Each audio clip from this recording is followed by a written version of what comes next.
Talk Today is brought to you by Subway, open 24 hours in Countryside, Anderson Square in Georgetown, and Centennial Towers in West Bay. And by the Ministry of District Administration. Explore your history, explore your land, explore your sister islands. And Cayman Airways. Call them on 949-2311 to book your nonstop flights to Los Angeles and Panama. And Doctors Hospital. Peace of mind is important when life happens. Doctors Hospital, always there for you. Call 949-6066. But I do have some questions. There are more questions than answers. Cayman Islands' foremost listeners participation program. Talk Today. What is on your mind, Cayman? If you are ready to talk, we are ready to listen. Here's your host, Sterling Dwayne Ebanks.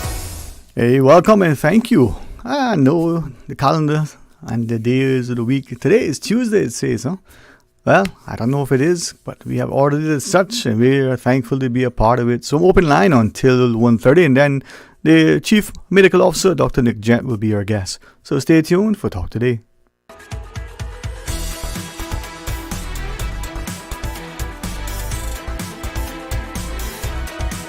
Talk Today is reminding you. Avoid any statements or comments which are abusive, derogatory, malicious, or defamatory. Do not use indecent language or make any statement that is false or misleading. Call 1-800-534-8255, 949-6990, 949-8037, or WhatsApp us on 925-3261. Email Talk Today at candw.ky. Let your voice be heard. And now, back to Sterling Dwayne Ebanks, Radio Cayman Talk Today. Hey, welcome back and thanks for joining us. It's open line. We have the opportunity to hear directly from you as you go straight to the phones. Hey, welcome. Thanks for calling. Good afternoon, sir. And to you. How are you today? Not too bad. Not too bad right here. Well, it's a good place to be. I think it's a good place to be. Oh, yeah. Everybody wants to be in the Cayman, so I'm here. In the Cayman Islands, yeah. It's interesting though. Every time we talk about our country, we seem to make it in connection with something else instead of looking at it and respecting and valuing our history, our people, promoting, celebrating, and otherwise, how do we expect, right? As you get into what you want to talk about, how do we expect to build national pride if everything is couch preface or somewhere interlinked with something else that has little or no value, especially in today? You know what I mean? You know what I mean? Yep. Exactly. I agree with you. I agree with you 100%. Yep. Yeah. Well, talk to me. I'll listen to you. Yeah. That's what I touched back on yesterday when I was talking about the taxi and also the workers at the airport and our young people getting involved in things like becoming a masseuse and being a florist and being a cake decorator and all those things bring in money. It's not just banking that brings in a salary. It's not just a lawyer brings in a salary. A job is a job if you want to continue to climb the ladder, then you climb that ladder, but you get started somewhere. Stop being defeated by ignorance and stupidness and looking at the ones that come in here and going and do a job at a place where they got to deal with number two, and then they're driving around a nice fancy car, and you want to get upset because he's driving a fancy car. You work for it. Yeah, in your opinion, what do you think it is that's causing us not to know about, not to get involved in all those other areas? I mean, what's your view? Sterling, I said it before and I'll say it again. I think what the problem is here in Cayman, we were so comfortable, relaxed in this island, and we had no idea that Cayman was going to grow the way it has grown in the last how many years, I don't know. Mm-hmm. But it's the growth that Cayman has become that, like my age and a little bit ahead of me, know what we're talking about. But those about now, they doesn't want to go to work because they don't have any car. They don't have. They don't want to go to the interview because they don't want to go and hitch a ride. So let me tell you something. When my son was going to UCCI, we live here in Newlands. We had one car, and I was working Kirk Freeport at the time. And I gave him that car for him to go to school. Because the school hours was like up and down, up and down. So I just say, you know what? You take the car, and I will get to work one way or the other. In Sterling, I got left out in the morning here, 6:45, 7 o'clock, and I started walking until I got a ride. We didn't have Fosters up at the top of the road yet. We had tall tree up at the top of the road. And let me tell you something, Sterling. I bust that bus. I didn't hitchhike. He was starting to pick me up. Took me to town. My job at Cook Freeport, my boss was so generous that she would let me work through my lunch hour many days, especially when the time had changed at, 5:30, it's getting dark. I had to take the bus, come up to Tall Tree, and walk into Newlands. I had to bypass and walk into Newlands in 95% of the time. It was a walk from the top of the road up until before you get to the UCCI College. And one day I got off the bus and the rain came down. And I started crying and walking into Newlands, and I started crying. And I said, Lord, am I doing the right thing? Giving my son my car to go to school, and I am the breadwinner at the house. Am I doing the right thing, Lord? In Sterling, not a word of lie, a car pulled up alongside of me and put the window down and say, would you like a ride? And all I could do was quick time wipe my eyes. And I said, thank you. Then it was raining. Yeah. And I said, I was just asking the Lord if I did the right thing by giving my car to my son to go to school, and me is trying to get to my job to be the breadwinner at the house. He said, miss, I have an appointment here in Newlands, but I was home, and something said to me, go into Newlands earlier than your appointment time. And I was the one for him to pick up to bring me to my gate. Yeah. Who he is, up until today, I don't even know. Yeah. And I really appreciate you sharing that, right? And if you would allow me to kind of pick up on a couple of things, and then through you, maybe we can invite other people to consider some of the things that you shared, right? If that'd be okay. I go back to your first comment, and about Cayman yesterday, and we're not probably aware then of where Cayman would be today. Probably some truth to that. I think we had vision, and as a people, just like what you just exhibited, you made that investment. I'm not going to call it a sacrifice. I've consciously, after strong consideration and conversation with someone, we've decided that we're going to replace that word sacrifice with investment, because of, but we made that sacrifice for our children. You made it for yours will make it for theirs, as my parents made it for me and theirs for them, right? To make their lives as best as we can. Now, that I think is what it's all about as part of being a parent. So far, so good, all right? And then, if I then might look at it and ask, we look at Cayman today, that prayerfulness that exists in our people. Maybe it's being lost and displaced, like so much we're being confused, and perhaps being treated in such a way that we are told, that's nonsense these days, right? Thankfully, you and me and others subscribe to it still. But then, let me then ask then, right? If we aren't willing to do that and to invest in our children and to make that commitment, to walk alongside them, where are we going to be in the future? You know what I mean? If I didn't make the decision when I did at that time, I will probably have my son in my house sitting down today without a job, and depending on me to support him at my age of 68 years of age right now. You understand? Yeah. So that's what I'm... sorry. No. So and with what you're saying, right, this sort of brings us to where we are now in Cayman. As part of this Plan Cayman initiative, I think it has merit. It's long overdue. We've had other similar exercises over the years, right? And maybe there is an unwillingness because, again, we don't want to be seen as anything other than accommodating and hospitable and all these things that are probably, like many, have been held against us. So the Cayman of today, where we have seriously growing population through the exercise of Plan Cayman, using the numbers as exist now, says that in 26 years, if things continue as they are, you'll have 500 million people. the government's numbers in relation to the port project, we're told, is 250,000. But whether it's that number or less, there's going to be an increase. What are we doing to manage that? How is that going to impact? You look at the issue you had, years ago with your son and getting from home to school to work, and proper public transport is, to this day, still something that we're discussing, right? Now, come back to where we are. I don't think, and this is the last thing I maybe want to ask and of you to consider from what you just shared, I don't think that when we hear people, and we unfortunately are repeating it so much now that we're accepting it, and our children are repeating it without question, Caymanians with who comfortable life was this, and this. But why shouldn't it have been that way?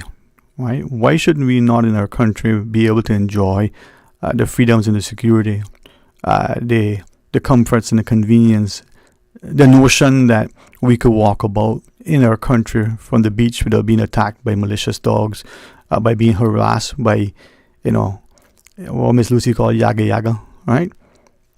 Why can't that be? And look at other cultures, right? Yeah, they can enjoy it for their people, but yet for some reason we're not supposed to. I mean, scholarships are being handed out by people you look at and you wonder, Sterling, Uh-huh. I agree with you where you're coming from there, because what's happening, people, I don't care what nationality it is, Cayman was a small population, and as we continue to grow, our population starts growing with every nationality coming into this country, and we just start losing our identity as the years and the days go by and the months go by with people coming here, and we just sit down and we welcome everybody in, and we didn't realize. I don't think some people realize up until this bright day that by welcoming these people into our islands, they came here and they are benefiting what we're supposed to be benefiting, and then we sit down and crush them and low rate them and all that kind of stuff, and we don't need to say, well, we caused it upon ourselves. Right. And the parents have the opportunity now to step on their children and say, something, I made this happen. I am to blame for why we got this and that going on in Cayman. Now I'm going to fight. Make sure you get a good education. And you're going to get a job. And the day that you don't have a car to get to your job, you're going to get out in time to hit your ride, get a bus to get to your job, and so forth.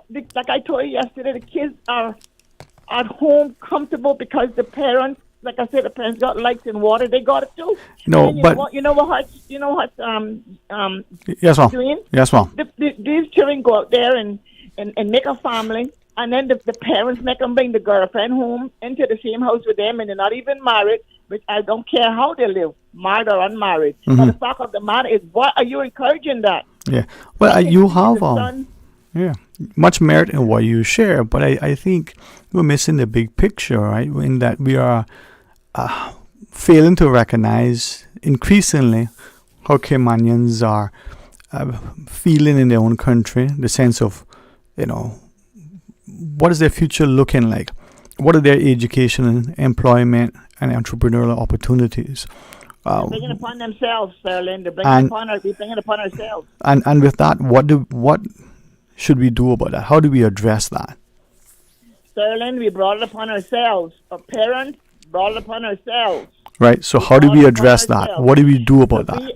To address that now, Sterling, it's like drinking a glass of water with 12 limes squeezed in it, and you can't digest the lime water down in your stomach when it's so bitter. It is so bitter. But lime water is good for you, right? Not 12 limes in one glass of water. I don't know. Well, listen, I know we have the break. I don't want you to feel like we are, I think. But let's chat again some more when you're ready. I will be calling you back, but I'm not finished. Oh, okay. Thank you so much. And then we have a WhatsApp call after that. So stay tuned, please. You deserve a unique vacation this year, one with easy non-stop flights from Cayman. Cayman Airways offers more non-stop flights to and from the Cayman Islands than any other airline. Now you can add Panama and Los Angeles to your travel bucket list. Skip the hassle of connecting flights. Panama is just a 2-hour non-stop flight from Cayman. And Los Angeles? Get there in less than 5 hours non-stop aboard Cayman Airways. Call 949-2311 or visit CaymanAirways.com to book your Los Angeles or Panama getaway today. Discover your dream home with Cayman National's home loan. Get up to 95% financing, repayment up to 40 years, and just a 0.5% commitment fee. Your interest rate? Depending on your risk factors, it'll be fixed or variable. Plus, you get a pre-approved credit card.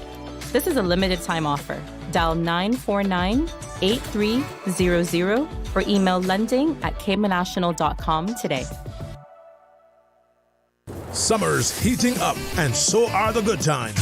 Whether you are out on the water, enjoying the beach, or gathering with colleagues for an office bash, make it a feast to remember with Subway.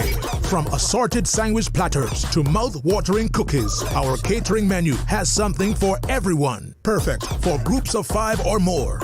For food that's fresh, fast, and perfect for any occasion, choose Subway Catering. Visit subway.ky for catering options. Subway. Eat fresh. Hey, Mom and Dad. School is nearly back in session. Is your child ready for the school year? Stop by Savannah Pharmacy in Countryside Shopping Village and pick up all your child's stationery supplies. You won't need to break the bank to get your little one prepared for the school year. You have enough to worry about. Make back to school a breeze with Savannah Pharmacy, located in Countryside Shopping Village, or call 946-3336. Savannah Pharmacy supports your education in our small community. That's why the first 20 customers will receive a free fully stocked school bag. Savannah Pharmacy. We love our community. The Ministry of Education and the Passport and Corporate Services Office remind all students traveling to and from school overseas to ensure their passports are valid for both travel and entry into their destination country. Passports should be renewed at least 10 weeks before departure, and any necessary student visas must be obtained. For passport services, contact the Passport and Corporate Services Office at 649-7678. For Ministry of Education scholarship inquiries, contact scholarships@gov.ky. This message is brought to you by the Ministry of Education and the Passport and Corporate Services Office.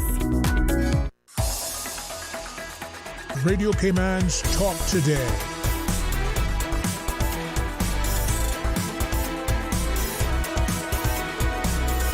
What is on your mind, Cayman?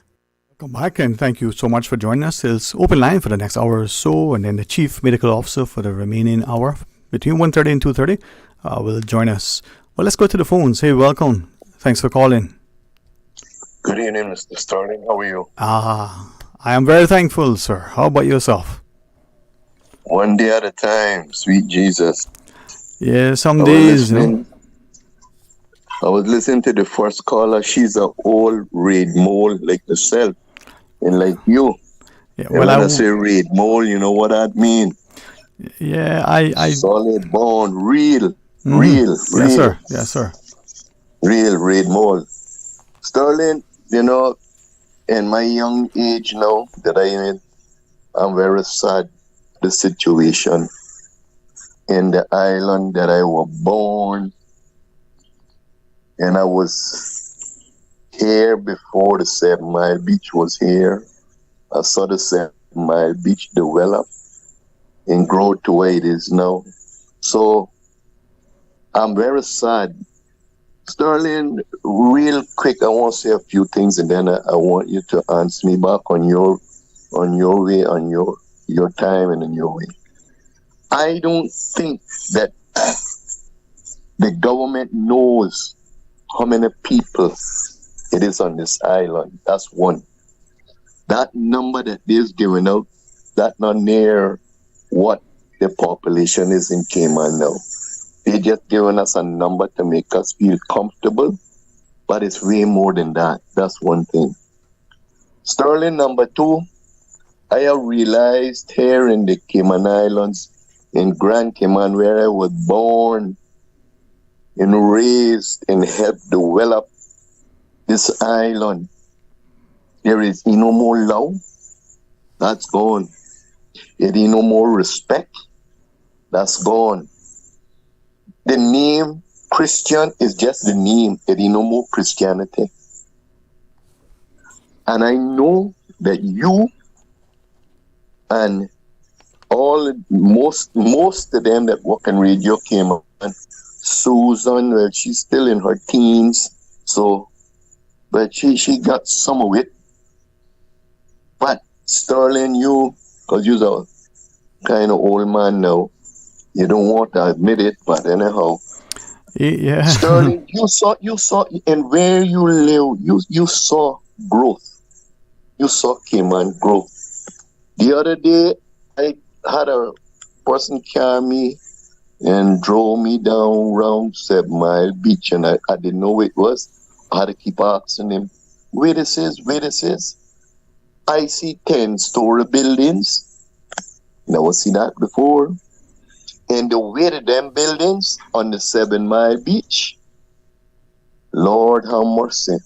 That's all I'm saying. It's all about money, and it's all about me. This is my personal feelings in the situation that we live. I don't know where the Cayman Islands is anymore. To me, that's a name, but it's not the place that I grew up in. Yes, things will change. The Bible tells us that it will change. The Bible also tells us that they would have people come into our country and we would be slaves to them. We would be warriors from them. Yes. But Sterling, our government also, and the elderly, oh my God, I feel so sorry for the elderly people in this island. Sterling, nobody don't have no more love no more. Nobody don't care about their brother or their sister. And your neighbor, not the person that live next to you, you know. Mm-hmm. Your neighbor is anybody that needs your help. All of that is gone. We go to church on Saturday and Sunday, just a formality, but it ain't no love. Sterling, what has happened to the Cayman Islands? What happened? I mean, I went West Bay about 2 weeks ago, man, and all I could do was just look like I was in a trance because, I mean, I partly grew up a little bit in West Bay because I spent a lot of time there, you know, down around Club Inferno in different areas. Then I used to be stationed there at the police station for a while when I was a police officer. But West Bay changed too. Yeah. So let me through you sort of get an understanding, right? As you reference, your age, and by inference we get a glimpse of your life's experience, right? The changes that you've seen in Cayman and what you see happening now. Can I ask you, let's look at our young people, that 20-year-old, that 25-year-old, that 15-year-old, or let's say that even a 10-year-old, right? Looking at the Cayman now, hearing parent, grandparent stories from yesteryear. What do you think that young 25-year-old, 20-year-old, 15-year-old, 10-year-old is thinking?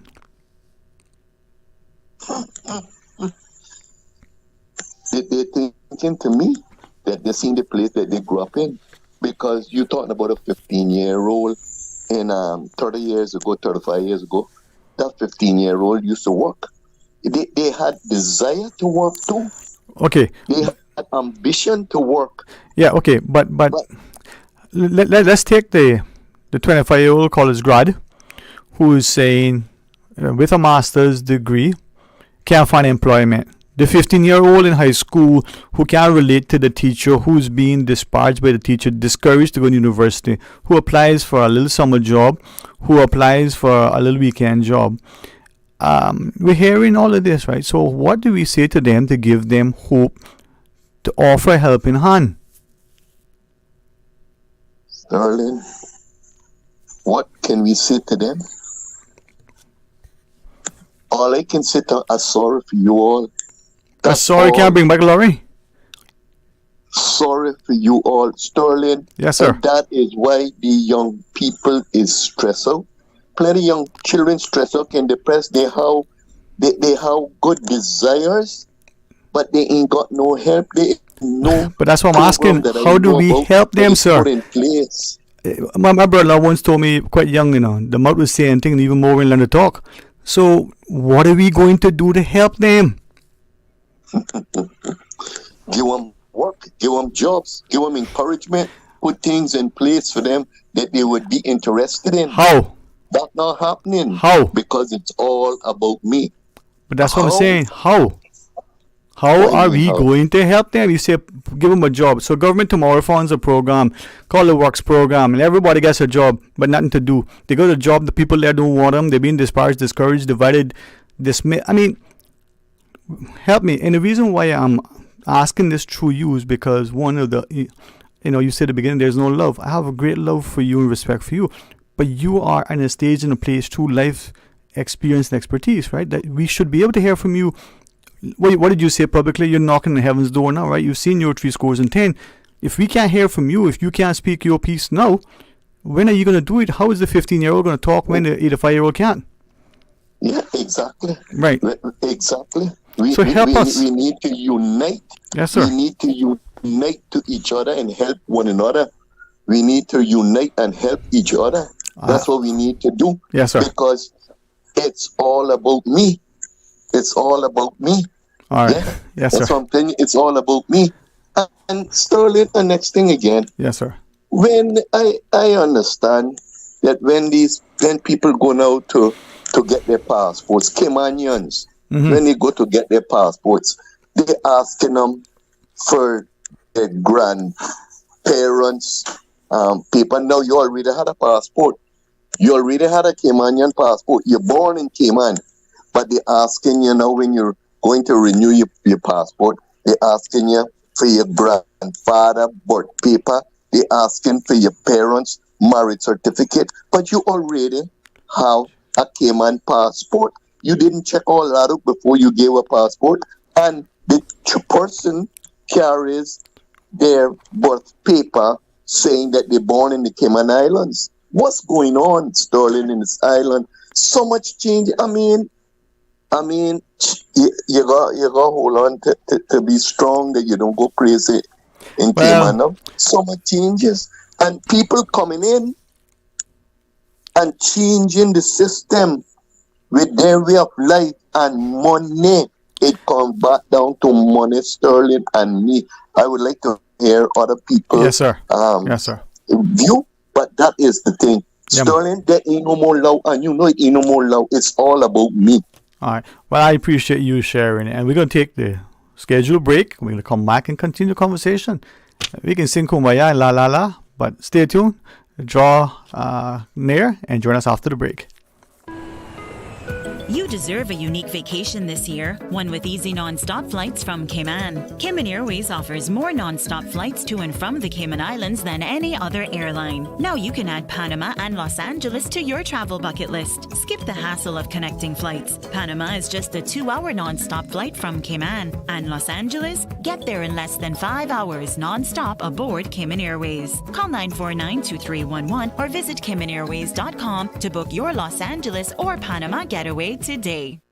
Did you know that Doctors Hospital provides urgent care services 24 hours a day, 7 days a week? And Doctors Hospital's urgent care physicians have access to the most advanced MRI and CT imaging in the Caribbean, providing reliable diagnostics when you need it most. When you need quality urgent care for an illness or injury, Doctors Hospital is here for you 24/7. Whether it's a migraine, chest or abdominal pain, shortness of breath, broken bones, or another urgent need, Doctors Hospital at the top of Walker's Road. Urgent care right now. Find your dream car with a Cayman National Vehicle Loan. Enjoy 100% financing, up to 8-year repayment, and a 7% fixed interest rate for the first 5 years. For eco-friendly cars, we'll waive your commitment fee. This only applies to new vehicles. Call 949-8300 or email lending@caymannational.com today.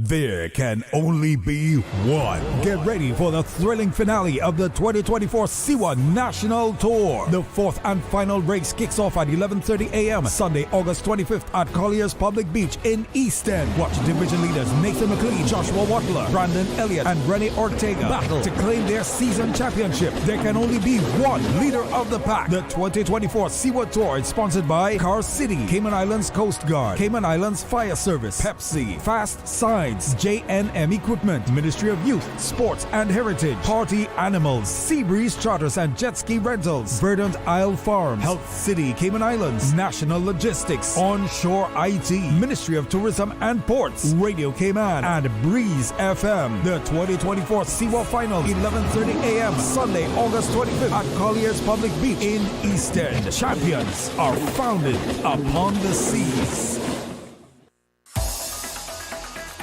Radio Cayman's Talk Today.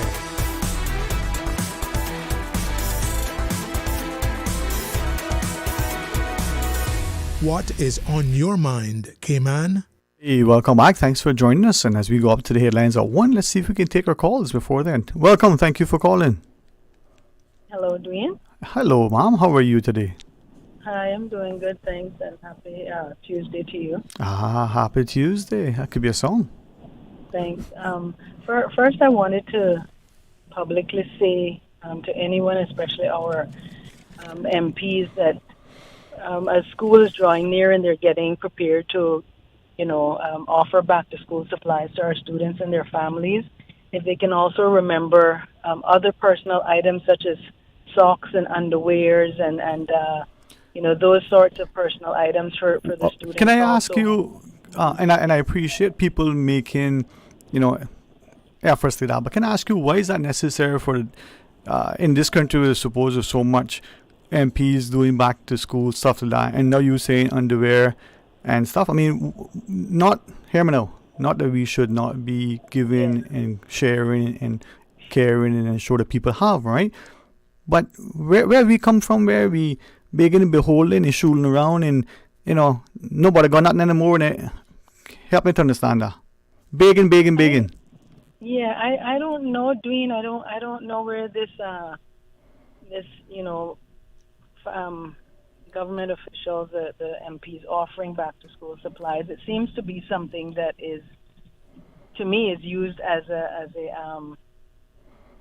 a means to to keep voters on the lure. But I didn't want to really say that, but but I'm asking a question, right? So let me then ask: if we go forward now and an election date is announced and campaigning is full sway, right? Not that it isn't happening from the day after the election to the day of the next one, but during that heightened period of official campaigning, if a candidate is doing something, potentially legislation could say, that's an offensive treatment. You're doing something. So if that's happening during that time, what about when it's happening in the intervening time between election and election? Yeah, I don't really know what to say about it. All I know is that they do it, and if they're doing it, I think there's other things that they should realize that students also need, because I won't say the two schools publicly, but I have had the opportunity to be aware that there are two schools, and I won't say the districts either, but that are in need. Yeah, let me ask you then, right? Let me ask you, go back to the substantive point. In this day and age, in Cayman, they're supposed to have so much. Why are we disrespecting and insulting, embarrassing, offending, and doing all this thing to our families where we need to give them handouts, right? I want to understand how we can help people, let's use it in our parlance, give them a help up, not a handout, how we can help people, right? As opposed to creating this thing where, this time of the year where they feel that they can come to get these free. I bet you heard it said, right? You probably adopted it as a mantra. You don't beg, behold, be a burden to anybody, right? So why are we inculcating, right, this garrison mentality where our people got to behold to somebody, a charity, a politician, a government agency, when and did we move away from that sense of self-reliance, the community helping each other instead of waiting for a handout from somebody? Yeah, I see your point, Dwayne, wholeheartedly. But I think what has happened, and this is just the flip side of it for me, is that this period, this season has been created for many years in Cayman, and so people look forward to it and take advantage of it. Right. And, but how do we address that? How do we? Why is it that, like you said, this season? So there's an expectation, a dependency, right? We're taking away people's pride, their ambition, their self-respect, and remember, if again, just for my little bit of understanding, you take a young child and you give the young child the opportunity to be independent and say, "Hey, this is how you scramble an egg," for instance, right? They learn that. This is how you pull down the pistons and change the bearings and make sure that your rockers and everything else going on. Now, if you don't provide that opportunity to teach that child through example, that child will go through life, and guess what? You follow me? Yes. Okay, so I know there are. I am very aware, because I'm on the ground, that there are a lot of very needy families in Cayman. Very, very needy families, right? But I am also saying that there has been, it has been a creation of during back to school time. It's like Christmas time when they have the certain things for Christmas. This back to school, giving away to people. Right. I know what you're asking, Dwayne, but I really don't have the answer to it. I just think it's there, it's been created, it's been there for many years. Can we undo that? Can we undo that dependency? I don't think so, because I think it has been created in such a way where people look so forward to it, and there are so many needy families that even if some people aren't needy, they're still trying to take advantage of it. Right. Because it's there. Yeah, I think, hopefully, I know you understand, hopefully people don't misunderstand. What we're talking about is not helping, genuinely helping. Right. And we're not saying that. And we're not even talking about helping people so that eventually they may still need help, but they may need less help. All right? Less help, yeah. You have an athlete who, unfortunately suffered an accident. If she goes to physiotherapy, the physiotherapist, she helps her to get better, right? And, you get that help. But you may never play that sport again. You will still need the aid of somebody, some assistance, right? So you will be but you need less help. So how can we now get to a space where we help where need? We take away this. You're familiar with the term shooting around, right? Oh, look at him shooting around, right? You see, we are losing not only our identity and our cultural ethos and our colloquialisms, but we're losing ourselves, and we are allowing people to dictate. Listen, a man to come into your house and writes a check, here, call the shots, Okay. You know what I'm saying, baby. You don't know what I'm saying. Yeah. All right. I think that what I think would be better, for instance, when I was going to school, much of these school supplies was actually donated to the schools themselves, or to or social services, and they would be the ones responsible for dispersing a lot of these. I don't remember when I was going to middle school and high school that there were any back to school seasons like this where the legislators were giving out. And I'm not saying it's a bad thing. I'm just saying, I'm recognizing what you're saying from your end, and I think you have some valid and good points, because now you can't weed out who really needs and who doesn't need, and then, like you said, where do we take away that dependency? Yeah. But I want to give also people. Yes, ma'am. Sorry, I also think that these resources could be placed within the schools themselves, so it doesn't look like a commercialized political, fad. And the families that really need the resources would get the resources. Right. But like I said, the reason for my call is since they're doing it, we appreciate it, and I just also want them to be aware that there are more that the students need than books, pencils, those traditional school supplies. Right. And therein, Ms. Bryan, therein is where I think we have failed it. So maybe initially was pencil, paper, yes. and an eraser. Now they need clothes, shoes, and socks. Tomorrow they're going to need So instead of addressing that thing that helps them to become as self-sufficient, self-reliant, and self-respecting, what we're doing now is perhaps push them deeper and deeper and deeper into this big behold. You follow me? Yeah, All it's a damned if you don't, damned if you don't. No, what That it type is, of I think, is situation for people me. don't no longer have the courage. Anyway, let me, because I'm deliberately, consciously asking us to. Anyway, thank you. And by the way, I've heard a couple of your episodes in the evening, so I've enjoyed it. Maybe I should call you after, but your station, like ours, sometimes have a low sound quality, but it's doing well. All right. Right. All right. Cool. Yeah, I wanted to touch on another point, if I can quickly, and that was to what the gentleman was saying about having to prove that you're a Caymanian, and I hope more people call in about that. Yes. That's been a concern for me also, where I reached out to someone at work, a senior official, and was told that it doesn't apply to anyone who was born before 1989, but it has been in the laws. For quite some time, it was just not being enforced. Yeah. Okay.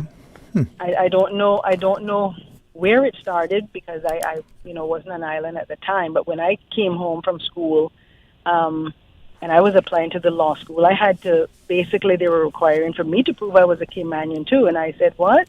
Yeah. And that's how it came about that I made some inquiries to officials and was told that information. But yeah, that is very concerning, and I hope the voters are coming into an election season that they will address these sorts of issues with their officials. Yeah. And thank you always. And what I like with you is that you encourage good discussion. You're a great thinker, and through you, we can kind of get into it in a way that may inspire others to do likewise. So thanks very much. All right. Yeah. All right. Thanks, Dwayne. Okay. As you go into the break, to the caller's point, we not only finding people applying for the renewals as such, but even I understand they're applying for a job. They're applying for a job and they got to be asked to be proved that they came in and get a piece of paper with a stamp on it, whether you're born before 8 or 9 or earlier. But employers are presumably asking you for a back reference now before they hire you. You imagine that? Let's pause and take a break. From Radio Cayman's newsroom, this is Headlines. Local, regional, international news. The Headline News is brought to you by Kirk Market and Health Services Authority. With a look at your latest headlines, I'm Dwayne Ebanks. Noel Baker is on trial for the rape of a minor.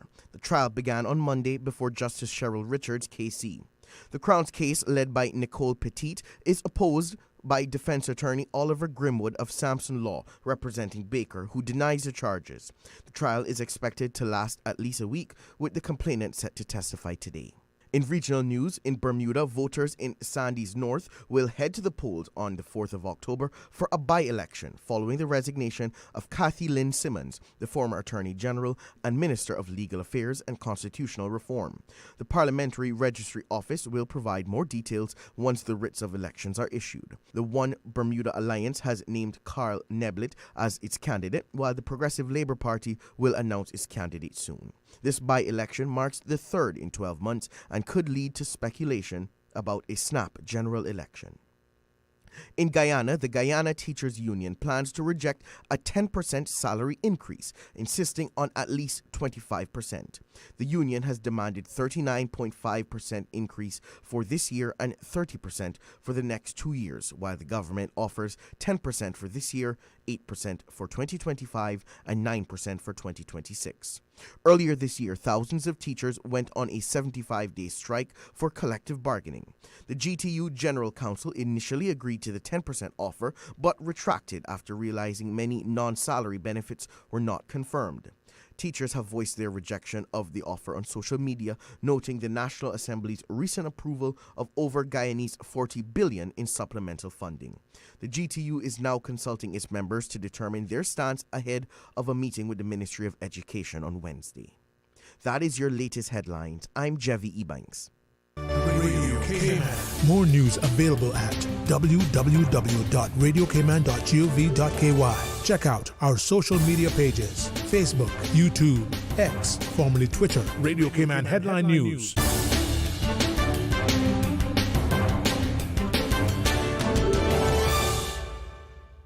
The Health Services Authority has over 120 world-class physicians offering the most comprehensive range of specialist services on island. Our dedicated team of professionals provide the highest quality care in orthopedics, interventional radiology, women's health, geriatrics, and a host of other specialist areas. We are a JCI accredited organization with a proven record of excellence. At HSA, we are committed to caring for you. For more information, visit hsa.ky.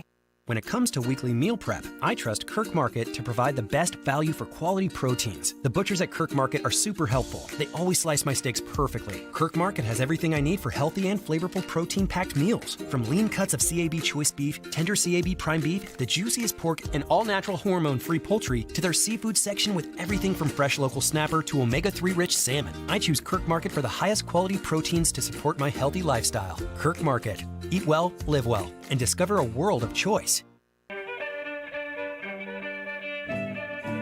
Born in Creek, Cayman Brac on the 25th of September 1939, Henry Mansfield Connolly was the third of 8 children for Henry Kitchener and Olive Connolly.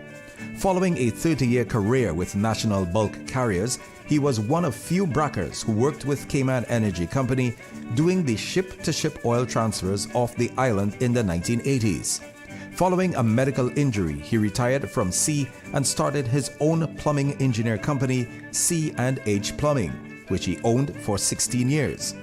Prior to relocating to Grand Cayman, he was a volunteer during hurricane emergencies, assisting with the safety of the elderly in his district.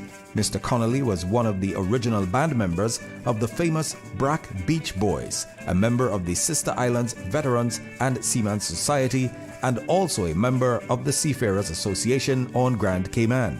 In 2003, he was one of 500 Seamen Medal honorees for their contribution to the Southwell years.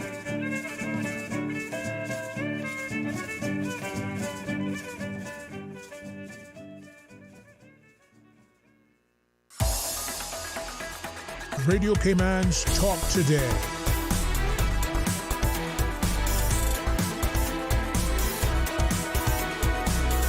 What is on your mind, Cayman? Hey, welcome back, and thanks for joining us as we go straight to the phones. Hey, welcome. Thanks for calling. Evening, Dwayne. Hey, is that the famous Mr. Elvis? How are you, sir? Oh, yeah, I'm the realist. Well, keep it real, my friend. Keep it real. Yeah, I was listening to my cousin George and the lady before him and the lady just now. Yes, sir. Attentively. Yes, sir. The stuff that came on. I raised up in Georgetown right next to Matilda Corner. You know? Yes, sir. And you know what Matilda Corner was rated at that time, right? The worst place in the Cayman Island. That way the drunken Georgetown niggas hung up. But all of them were seamen. Those same Georgetown niggas and drunkards were the one that was sending them on the home. You see, the same ones, right? Yeah. No. While they were gone, 'cause most of them was poor, very, very poor. Mm-hmm. And because I raised up around Bell Crew, you know, I eat golden. You know what sort of bush talker is? Yes, sir. Oh, a golden. Yeah. So I know where I'm coming from. Yeah. That's where I knew where I hope, I'm headed. as you shout that, I hope people listening to you don't misunderstand that the health, the respect that you have, and some would, even if this was a play, would coin it as sarcasm, right? And the like. But what you're sharing is that we're not respecting who we are and where we're from, right? Listen. Mm. Hey, I know what I heard people talking to my father, which was a Cuban. Mm-hmm. What you hanging up with them niggas for? Mm-hmm. Now, they say, see with us, we brothers. When we are there, everybody need each other. Yes, sir. Right. So, I was told, oh, you hanging up with them niggas? What you do, get in trouble? Well, so be it. I got in trouble. But I tell you one thing, I learned a lot. I learned to be real. You know, I learned to be real and look a man in the eye and tell him what I had to tell him. If you get your ass kicked, so be it. Just the way it is, brother. But I learned by hanging up around Bell, the Mile, the Seaman, all them. My parents, my granny rooting them, they was a little better off, a little more well-to-do, you call it. And like one Mr. Steve Murphy talk about, you know, a little later color shade, right? But what I learned from them, when I went round them, everybody had to work. You understand? Green? Yes, sir. If you were afraid of the cows, right, you had to cut grass and throw it over the pen. You didn't have to go in the pen. If you wanted a peppermint down there, you had to work, you had to help. You didn't sit down around there because you were a little privileged. No, everybody join in. If you want to eat out of that pot, brother, if you don't put something in the pot, you put the wood under the pot. And that was reality. Now, when the money started flowing, right? When the money started flowing, we, the Caymanians, and most of them, remember the one that had their children had education, their children did not go to sea. No. Their parents work for government, or the way most of them work, and they made sure that those parents, their children had their education, and when they got through, they had a job. So don't care how much the little average Caymanian done, they was looked down upon. So I looked at myself and a lot of my other little black friends, brown friends, all over the island said, look up. Yeah. We got foreign police chasing us for a little raw weed. Right? Yeah. Catching us and jailing us. No. Our governments of the day and still until today, the wheel is round. When the foreign police, you listen to me good? Yes, sir. Listen to me. When the foreign police could not run down the little Georgetown niggas and them little redskin West Bay, them East End and thing there, you know what the police told them? Told our representatives. And let me tell you something, Dwayne, I have come to the conclusion that our representatives, brains, listen to me carefully, our representative brains from that day until today, if their brains with gasoline, they couldn't fuel up a little go-kart to make a circle around a chariot. Right? Jeez. You rough man. Yeah. Did you get what I said, right? Yes, sir. Yes, sir. Okay, good. So, what they done now, they say, well, if you can't catch the little bastards, we can take you and catch from them. And what did our parents do?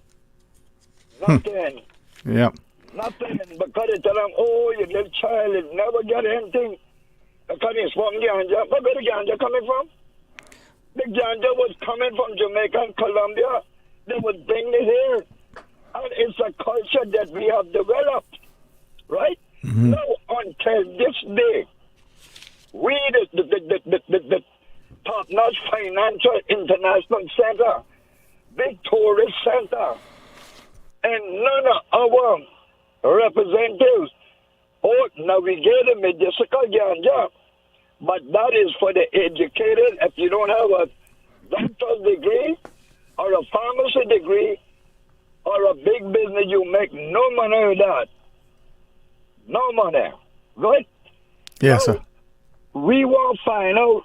I heard all them want to find out what happened to the children. We lost a generation in Northwood. We felt so comfortable that we got some place put the little bastards now. Father, son and grandson, where you got them there for?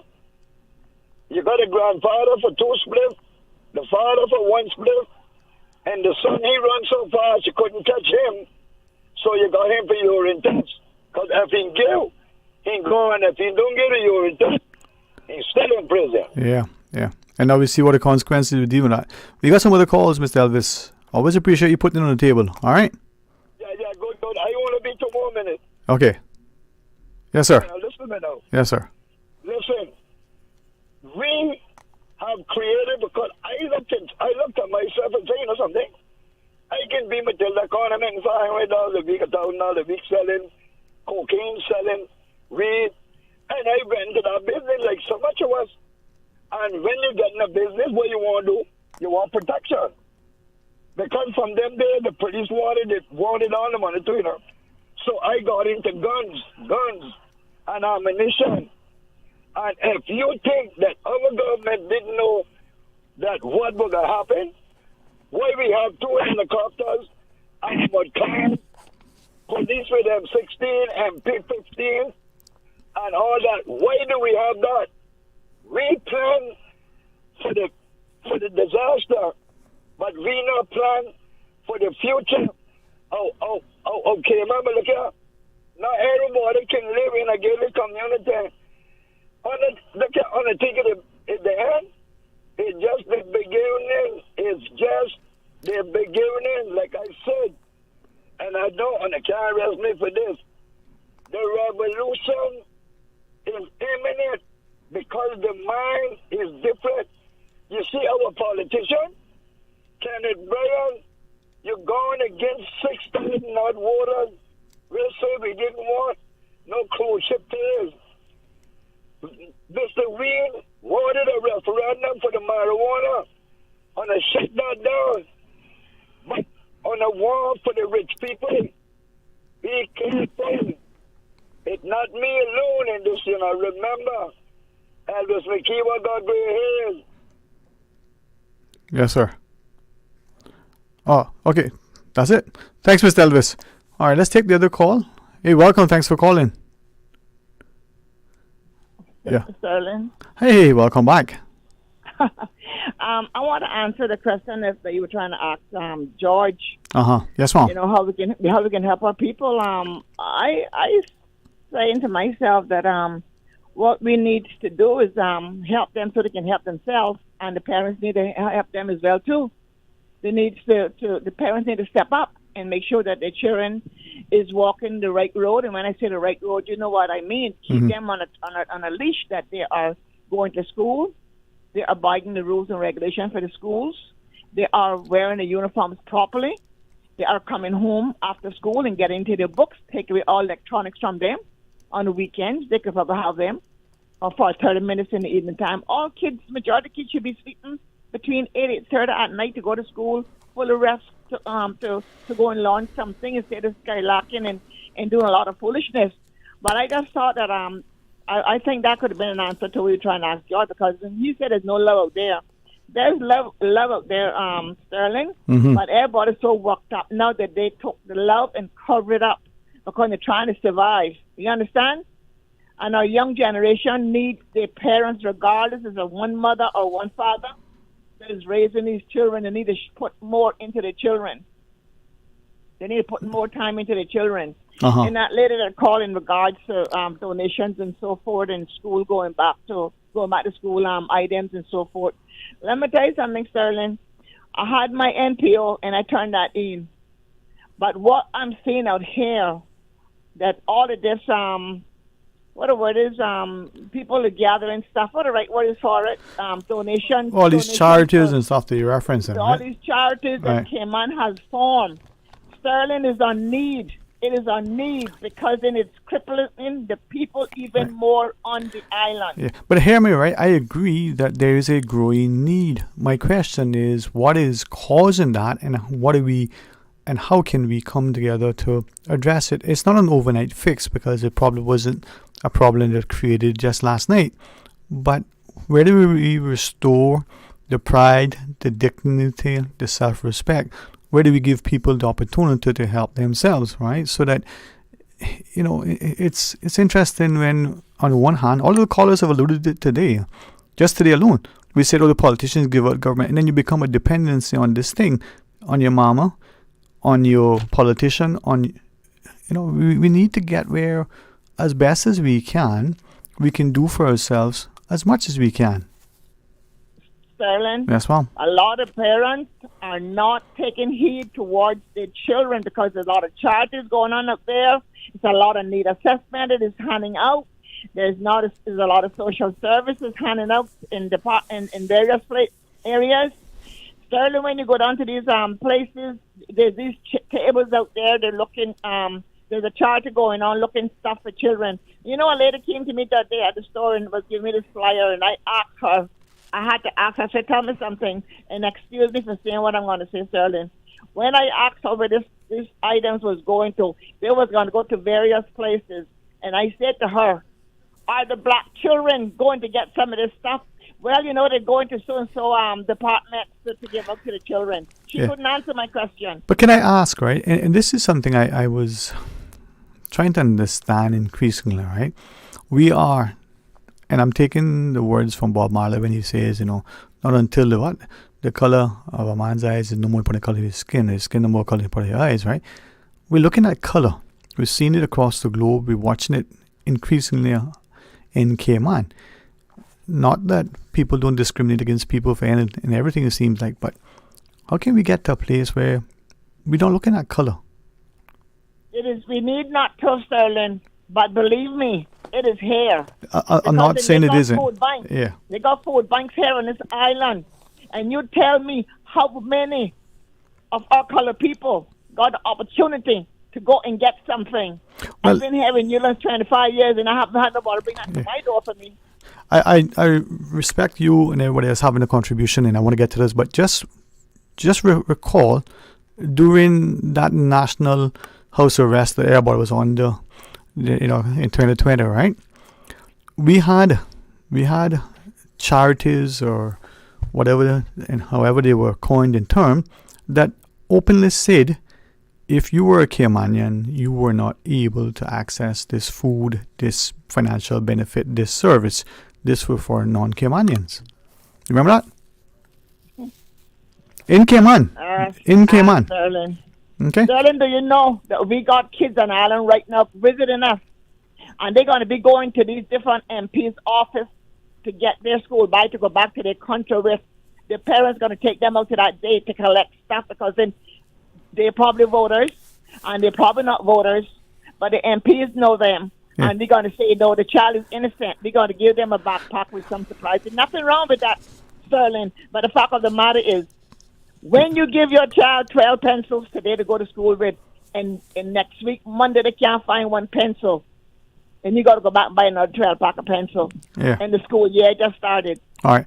Well, your point, I think, is certainly one worth considering, and highlights that it goes beyond all that. So thank you for sharing that. Let's take the others. All right. We're going to take the WhatsApp call. Hey, welcome. Thanks for calling. Yeah, good evening, Mr. Sterling. How are you doing? Excellent. As my friend reminds me that somebody says, so I started. How are you? Yeah, not doing too bad myself. nice and kind of cool today. Yeah. Listening to your conversation. Yes, sir. And let me try to enlighten you with some of the answer where you asked. Well, thank you. I appreciate that. Is that you're presuming that the system is a fair system? No, that not, we don't but, need. Let me listen. We don't need we don't need no help from the government from the government to be. No. I'm not presuming that, but go ahead. Yeah. Yeah, sorry. Some of the people really need help. Indeed, if yes. People could make it on their own, they wouldn't need any help from the government. But that isn't the case. Now I know you got some deadbeat people there, and that got always be. Yeah. But I'm just saying, you go to school is mandatory up till the age of 16 or 17, up to the high school level, right? why can't an education be free from the government as well? You know? Yeah. A couple of things on what you shared. I want to hear from you. I don't want to. You talk, and then I can always respond at some point. Going through that education system that you're forced to go through an education system, then you should be given the rights to a fair lifestyle, right? With career-wise, opportunities right? You should be be able there. to make a productive living under that system that they educated you under, right? But we all know that isn't the case. So it's a democracy that has failed, and under the capitalist system, it has failed. It has failed the whole society. So some things can be repaired; they just got to be rebuilt. So this thing what we're talking about now, it's a society. It's a society thing. The whole society have to be rebuilt, that it could be independent of their own and away from government. I don't like the idea of a socialist system. But trust me, if the capitalist system is an unfair system and is corrupt, then that isn't the right system either. So what system, into your mind, is the right system? The right system would be a socialist system for the people to get help under the capitalist system. If the capitalist system is allowed to roam the way that it's going, then what protection it is for people, because people legitimately can't get work. People legitimately can't make do in a society that this government or any government around the world, I'm just speaking in general, not particular to Cayman, that is providing for the people. So why is it that we continue with the capitalist system and thinking, well, it's the fault is on the people itself? No, the government has to bear some responsibility for not being able to provide for the people as well. Because some people looking for job and they can't. It shouldn't be an excuse. Anybody that want to work in the world should be working, educated under a mandatory educated system.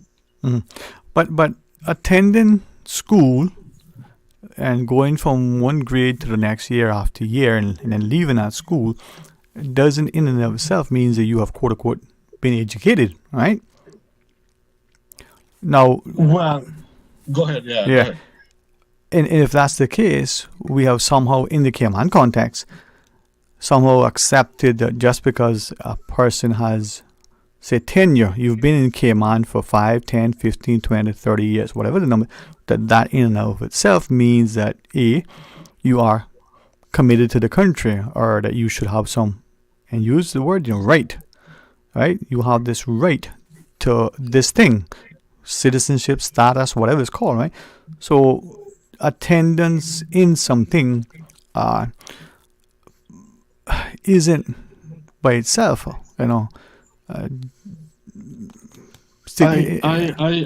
understand that, and I mean I accept that too. But they should be in the Cayman system.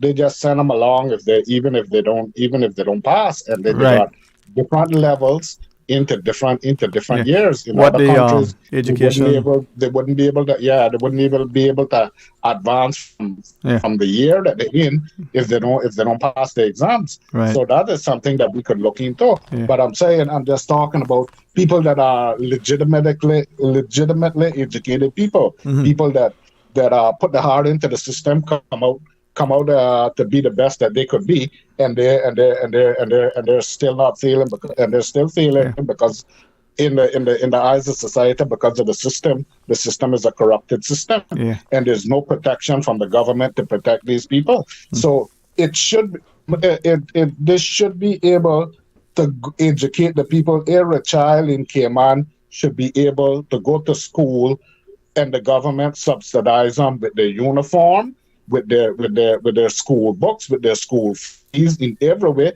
with their school lunch. That should be free. Education should be free, and for everybody, for those who could afford it and those who can't afford it, as long as they go to public school. Right. But that last point I wanted to ask that you said public school. I wanted to ask in the Cayman context, like in the U.S. and other countries, you have a system of education where in Cayman now we have adopted, or it's public school, quote, government school, then there's a private school. do you want our system to continue, or you just want to have education across the board, and it doesn't there's no labeling of a government school and a private school? Well, if I had to make the choice, it would only be one. Okay, and that would be what? Be one, because education is education. We all read the same Bible. Right. We all read the same qualification books for what we study and to be qualified in. So it's classism too. Right. So that's what I'm telling you. The whole society got to be rebuilt. It can't be repaired. So it got to be rebuilt. I'm hearing you right, and in that, would you say, if we were going to divide it or assign a label, would you say, instead of public and private education, would you say for-profit education? So those schools that are there to make a profit, we're going to hire teachers, we're going to get students, you're going to pay a fee, but at the end of the day, this is a business. We're going to make money from this thing, because there's big money in education, right? So would you say for-profit schools, and then those schools that are not for-profit? No, it'll only be one school, one school under one system, free. All right. It would be directly, because the profit would be in the education of the pupils and the future of those people towards the country.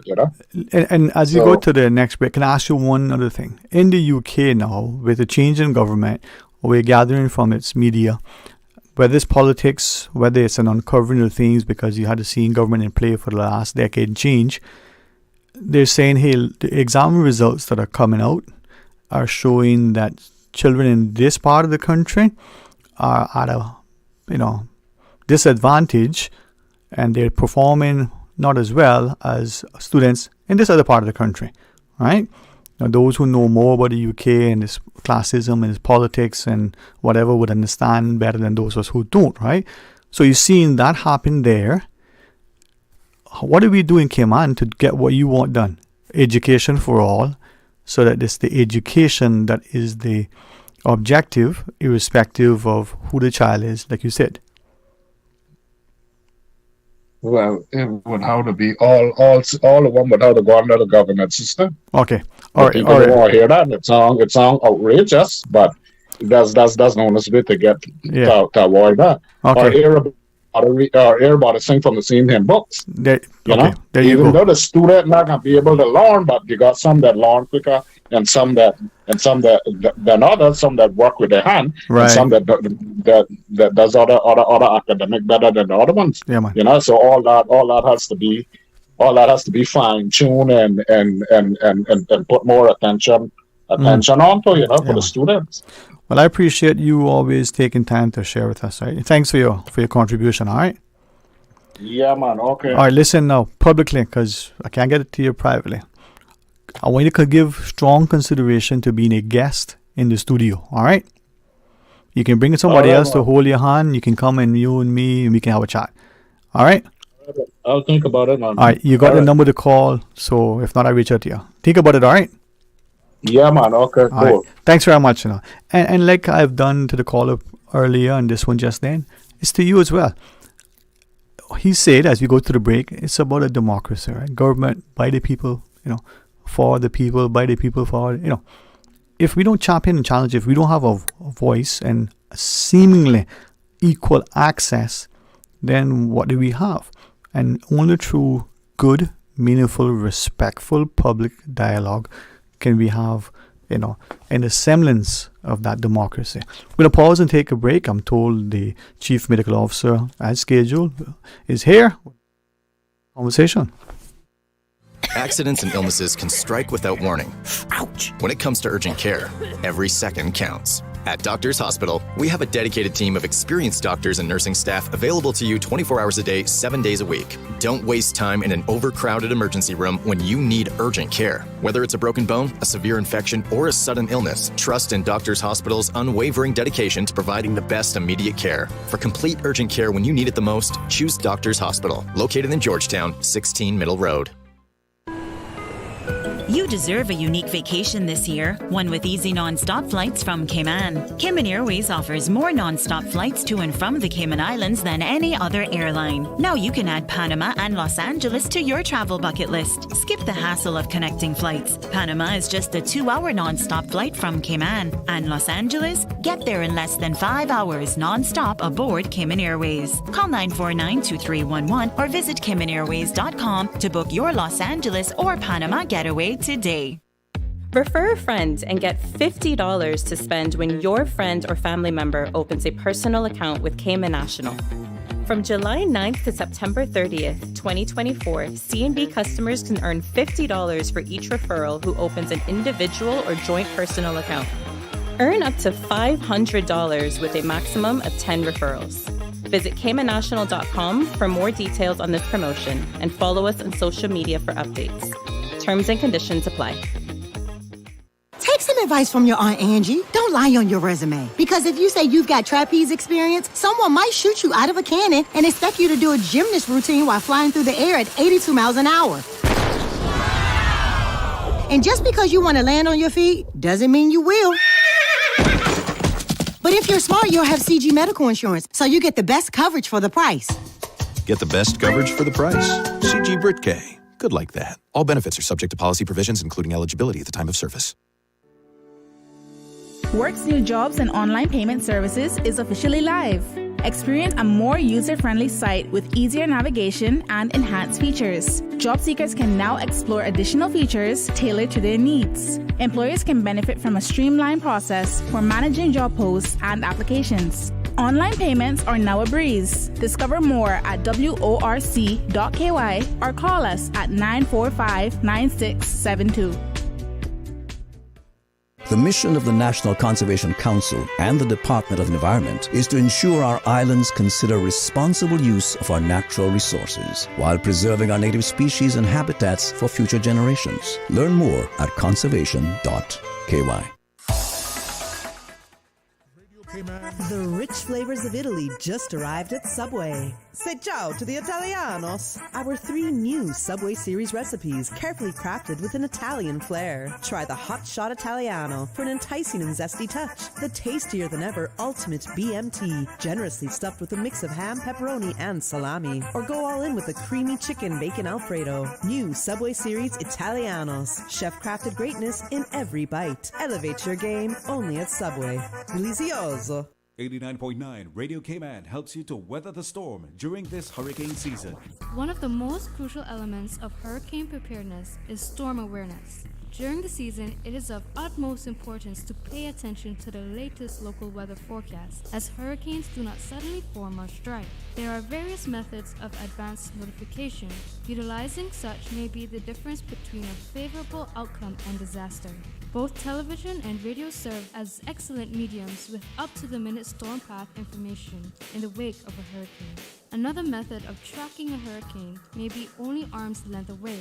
Your smartphone or tablet can be your most valuable tool before, during, and after a storm, providing countless numbers of apps with crucial hurricane information. Many apps allow you to track storms with moving radar and satellite imagery, plus offer alerts, current conditions, forecasts, advisories, and even video. This hurricane preparedness tip was brought to you by your community radio station, Radio Cayman 89.9 FM. Radio Cayman, maintaining the innovation. On a daily basis, making it easy to connect with you, our listeners. Add us to WhatsApp today, 925-3261. That's 925-3261. Radio Cayman. Send a text or voice note. Message us at 925-3261 on WhatsApp today and get active with Radio Cayman. Radio Cayman, the voice of the Cayman Islands. Radio Cayman, maintaining the innovation. Radio Cayman's Talk Today.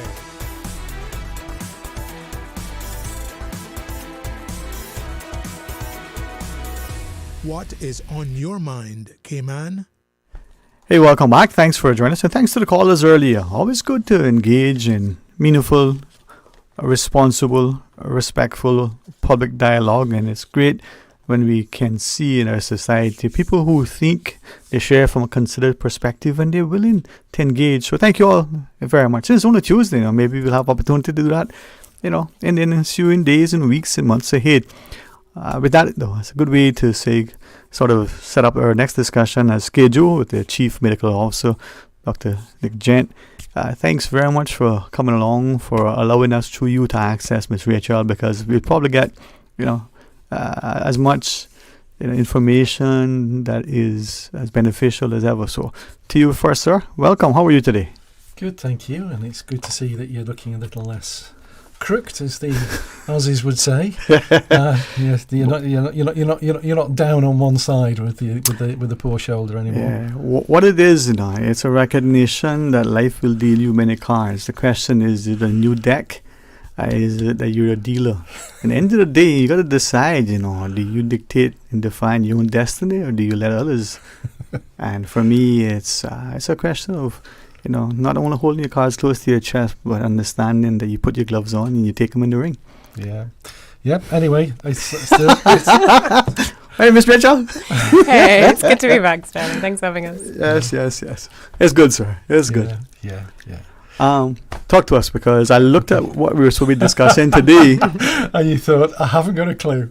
No. I have many questions, and I always see life like this, and it's something that I credit my upbringing and my teachers. An inquiring mind is a good thing. There was a PSA on American television that said, mind's a terrible thing to waste. And I don't think enough of us are willing to ask questions, seek answers, and be respectful in the process, right? Yeah. So a lot of people do waste their talent and their skills and their time. All right. It's a sad thing. Anyway, to cut to the chase, we one of the things that Ms. Rachel and myself do is that we try to anticipate risk, and we do what they. While you're doing that, sir, I just being told to ask you, take that mic. You're no strangers to the ring, so put that in closer to you and follow Miss Rachel's. Right. Come on now. I mean, you're not handsome, but you can speak well. So I've been told off by the nice lady behind the screen. I apologise, Mum. I was trying hard not to, bring her into. Men, It's got off to a really good start today, hasn't it? It's not the morning show. I know. They're responsible and good people there. Yeah, the problem with appearing on this show is you start off with one chain of thought, and before you know where you are, Sterling, I think what on earth was I starting talking about? How you sailed in a catboat. It's very much like that, You gotta be on your toes. All right. Yep. So, okay. Right. Okay. I'm gonna ask you as we get into the discussion for two things. Okay. Right. One, what are we talking about? Pronounce the word for us. Okay. And then secondly, being a good father that you are, and an elderly gentleman, I want you to introduce Miss Rachel for us. This is a test. So if you fail, you won't get invited back. Okay, right. That's a good parent. You're making Rachel sound very, very young here. Miss Rachel. Yes. Miss Rachel. Generous. Okay, Miss Rachel. right. We're here to talk about Oropuchi. Oropuchi. Oropuchi. Mm-hmm. It's a virus. Mm-hmm. Before we get on to that, because it'll be a good point to hand over to Miss Rachel, who'll tell you about the background of why we're getting concerned about it. Miss Rachel is the National Epidemiologist. Mm-hmm. Epidemiology is the study of epidemics, and in particular the statistical investigations into epidemics, describing them, looking at interventions into them, looking at their effects and impacts on them. And Miss Rachel trained in London at London School, and holds one of the very prestigious qualifications of the field epidemiology training program, which doesn't sound like it's got some fancy name to it, or some letters behind your name, But if you know that somebody's coming from the background, they are the top of their profession. So having said that, not being able to see the blushing on the web camera, I'll hand over to Miss Rachel, and she'll tell you about why we're suddenly getting worried about Oropuchi as part of our horizon scanning. And thank you for that, because as I said at the outset, through you we get to be better informed, right? So I think Dr. Gent was a bit modest in his introduction, but it's very, Miss Rachel. It's very kind. Yes. So yeah, we want to talk about Oropouchi virus and Oropouchi fever, which is what it's called when someone is infected with Oropouchi virus. So this isn't something new. Mm-hmm. This has been around since 1955 is when it was first discovered in Trinidad, along an area around the Oropouchi River, hence the name. Mm-hmm. And the virus is something which can cause typical kind of febrile illness. So if someone gets infected, they will typically present kind of with fever, headache, muscle ache, joint ache, quite similar to it's part of the arbovirus group. So other things like dengue, chikungunya, Zika, it will have a very similar symptom profile to those. And it's been occurring in the Amazon region for the last kind of, I guess where we are now, kind of 60 years. And so that has been happening, but it's generally been producing quite mild illness and hasn't been spreading out of that region so much apart from this year. So something that I do in part of my work and with CMO is that we keep an eye out for anything that's changing, kind of what we call horizon scanning, to see whether there's anything kind of new and emerging or whether something's shifting in its kind of seriousness that we need to be more aware of here. So that's kind of what's happened with Oropouchi, is that there's been some changes in the epidemiology. So for the first time, there are some cases that have been detected in Brazil outside of the Amazon region.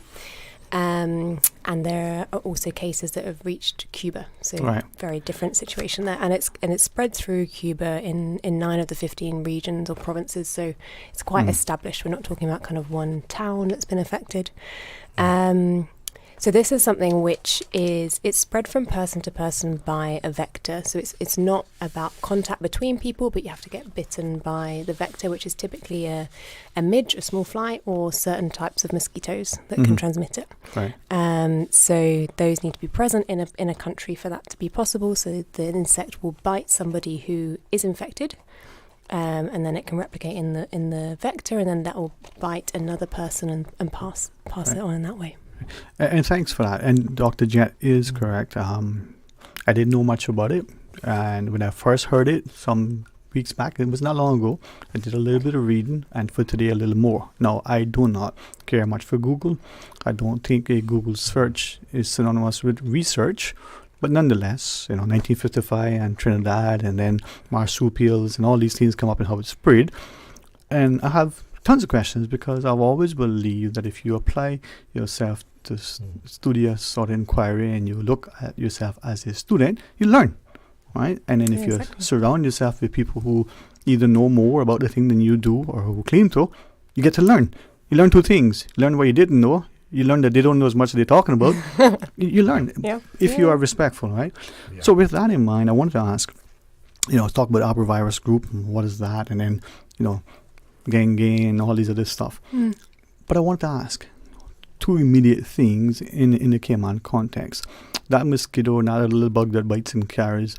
We know about the Aedes aegypti mosquito, but this particular mosquito, for instance, that transmits it, which one is that? It's not Aedes aegypti, from what I gather. There's another Aedes, another kind. Come on, Dr. Jen. Okay, right. And even I have a crib sheet sometimes for the numbers of these things. The first thing to understand is that we know the vector population in the primary areas where we see this virus, which is around the forested regions of Brazil, and we have two phases of the epidemiology of Oropouchi infection. The first is that it's primarily maintained in animal populations, and it's animal populations in the forest, and the old Latin name for forest, Sylvia and Sylvan. So we call it the Sylvan phase of the life cycle. And there you get the mosquitoes and you get the midges transmitting between animals. So the primates, the sloths, and some of the rodents, and occasionally you can get it through the bird population. Right. And that's where that's the natural home for the virus. Okay. And then you can get it breaking out into human populations, the urban phase, around human habitations, and that's what's happening, is that we're seeing far more breaking out into those populations. Now, when it starts to spread elsewhere, might not be the same vectors. So looking at the vectors that happen, the different mosquitoes and the midges that you see in say around Brazil and around the Amazonian region, we've got to be careful about thinking ahead. Do we have what we call competent vectors in the Cayman Islands which can transmit here?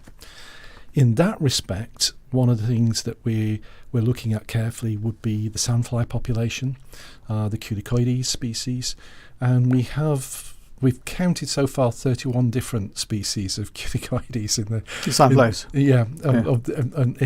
But we think they're probably going to be a possible vector if we get disease here.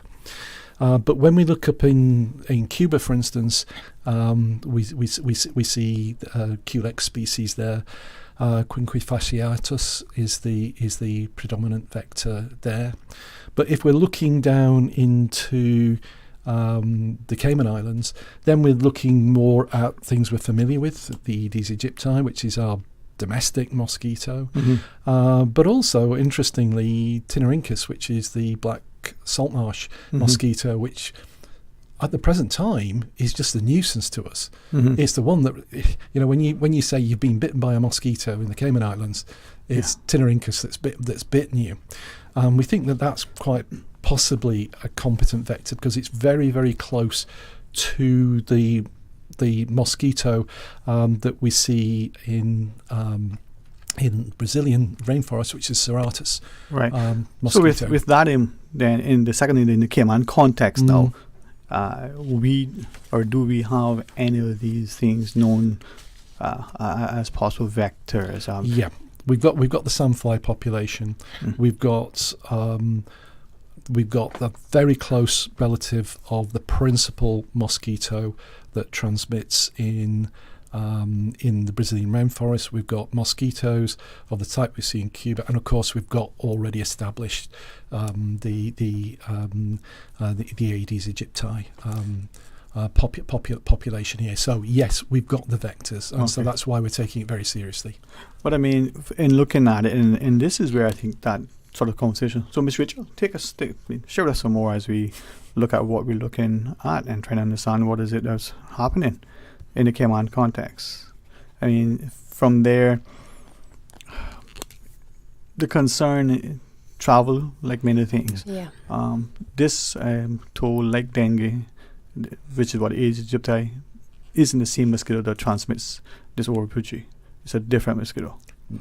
No, we think Aedes aegypti can transmit it, which is a concern, because then it opens it up to transmission within household and transmission in close neighbourhoops. It might not have been the prominent mosquito in the Amazon region that's been transmitting it, but we do think that it has the capability to. So that's why we're taking it seriously. But we do, like you say, so travel is our main concern. That as a small island in the Caribbean, that's always the case with dengue and other things. But there also have been a number of cases reported in Italy, in Germany, in France, of individuals who've travelled to Brazil or to Cuba and have come back with it. So, it's almost a bit of a matter of time in one sense, not looking to be alarmist anyway, but we just need to be prepared so we can and that's the preparation we want to look at. I mean, and the challenge sometimes, I know in my own sort of personal domain, I like fact, and then there's conjecture, and I don't like when CNN and increasing others conflate the two. It's science, there's no space for that. There's hypothesis, and then we prove it, right? So we think it could be, but we don't know for sure. We've got a fairly high level of probability that we have got, and we certainly do have some competent vectors here, and there's a high level of probability that we've got some more diverse vectors than we might expect. What sort of study, if any, have we done to give us a high level of probability? It's essentially looking at the research done elsewhere and saying, have we got comparisons? Like when you look at say the Tinarincus mosquito that we've got here compared to the Serrata mosquito that you've got in Brazil. They're very, very closely related, genetically. You would expect them to have the same susceptibility. They have the same habitus in terms of giving, the females needing blood meals for, to promote egg production and egg laying. Thanks. So there's a lot there. But we also know we've got other things like the Egypti, which we know has been seen as a vector elsewhere. Right. So we know enough to want to worry and put plans in place to make sure that we are able to diagnose and able to react to incidents, so that hopefully, like we've done with dengue, we're vigilant about incursions, and when they happen, we snuff them out. That's the idea. We don't want to become endemic. Yeah, and recognizing that in the Amazon we see what was there, and I think the Aedes serratus, as you mentioned, was the mosquito of sort of prominence there. Do we have the Aedes serratus in Cayman? No, it's that closely related species, the Tinarincus one. That's the black salt. Do we have Aedes aegypti in Cayman? Yes. We do. How prevalent is that? Because we never, apart one time we had got rid of it, according to MRCU. Yeah, so it's back now. You're never going to get rid of it. But they said we had. I remember them saying specifically we eradicated it. Hey, one thing you can be certain of with the vector populations, the culexes and the culicoides. That's the sandflies. Yes. Okay. You are going. These are going to get continually reintroduced, and particularly, we've got we've got populations and types of environment that can support them. The Tinarincus is well supported in the salt marsh. The Aedes aegypti is well supported around the domestic environment. And the importance of the domestic environment is that's not open to us to easily control from outside. Right. So I know one of your favourites is that, the plane spraying and so on. I know it's not, but no, it's Doctor. I know. Yeah, it's when they're bombing people. I mean, I've had the experience like 5 times, right? You're sitting outside and they come over you and they come low, almost to the point where you can reach up and grab them. Well, they've got to fly, and that still continues. By the way, Dr. Gent, yeah. That practice is still continuing. So you need to talk to your people. We're actually looking at lots of. I mean, let's just put mosquito control to just one side, so we don't miss the point I need to get over. Yeah. The trouble with you, Sterling, is I'm off down another line before I know. Just leading you, man. Just leading. I know. Happy to follow. But Aegypti, there's not so much we can do from the mosquito research and control unit to manage that, because it is a domestic one. It likes to be in people's backyards. It likes to be in and around water that you've got around the house. The vase with the cut flowers, whatever. It doesn't fly very far. Yeah. It breeds very local and very close to humans, and so. For those of us who operate outside of your home, it's difficult for us to be able to control that. So this is where people need to be really heavily involved in looking after themselves, looking after their neighbours. Managing the control. Every week, a good walk around your yard, your property, turning buckets over, emptying things out that got water in, giving tarpaulins a good tug to make sure that pooled water's got off them, all that kind of thing.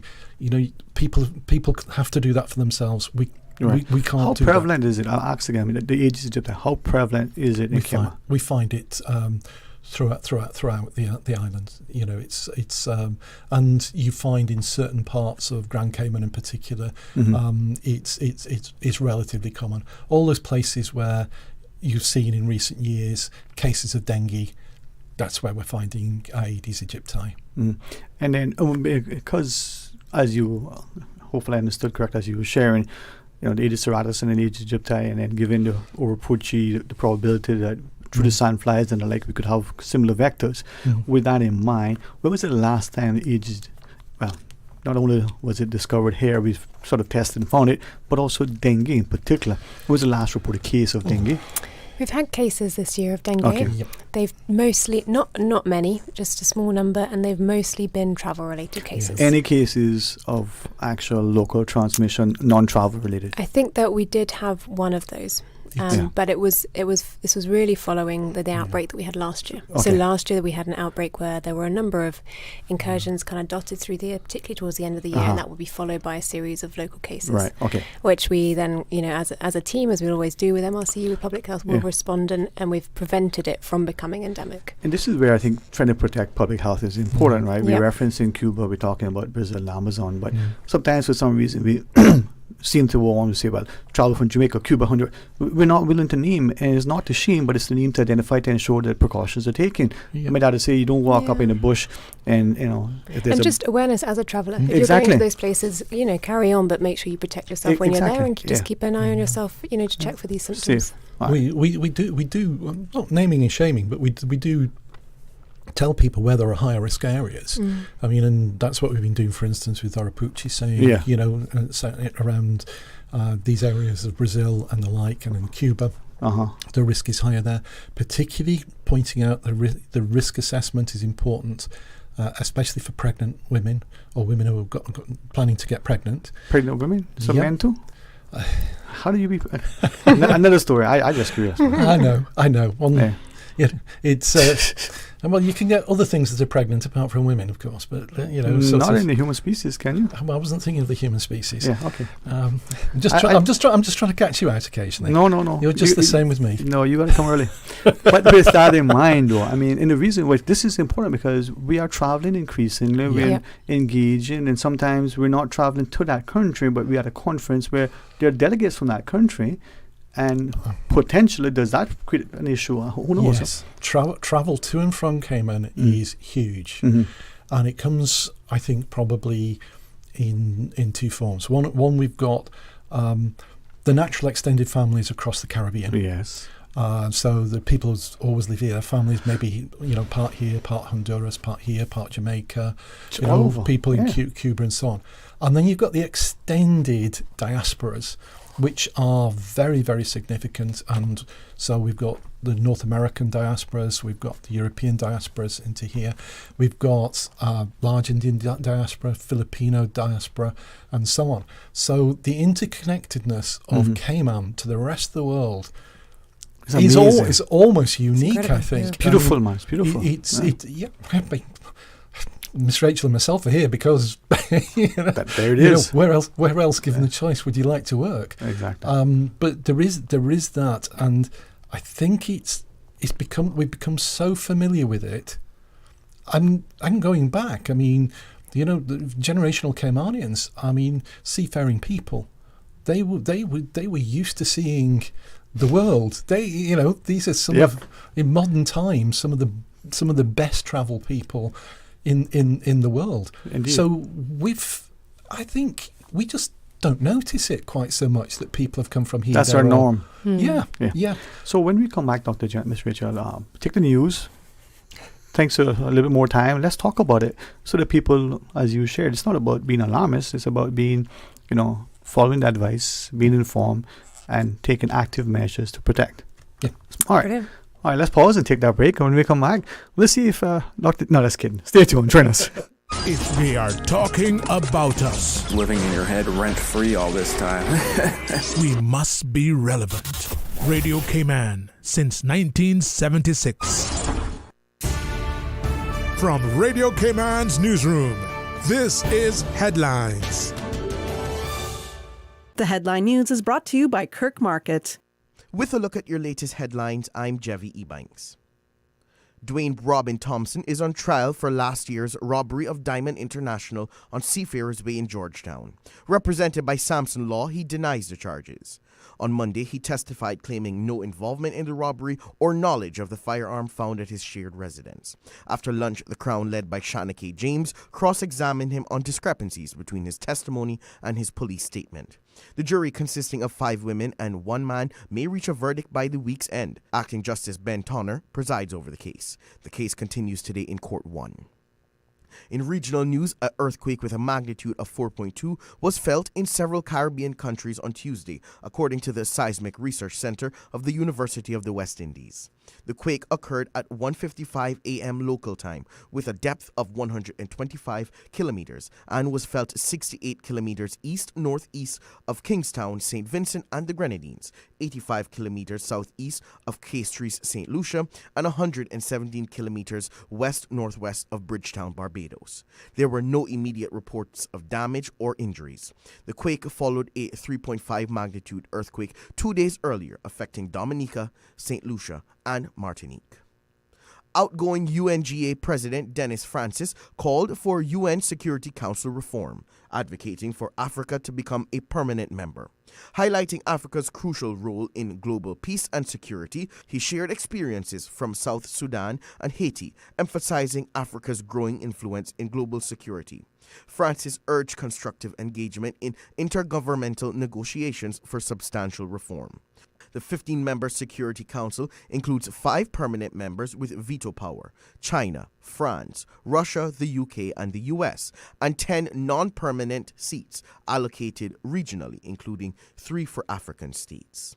That's your latest headlines. I'm Jevy Ebanks. www.radiocayman.gov.ky. Check out our social media pages: Facebook, YouTube, X, formerly Twitter, Radio Cayman Headline News.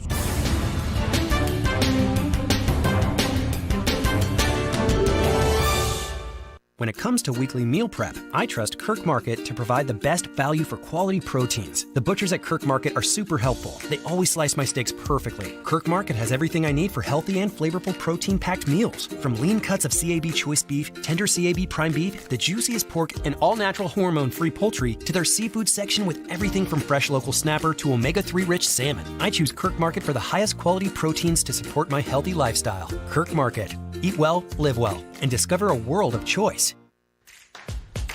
You can now renew your driver's license or motor vehicle license online, and you don't need an ESID number.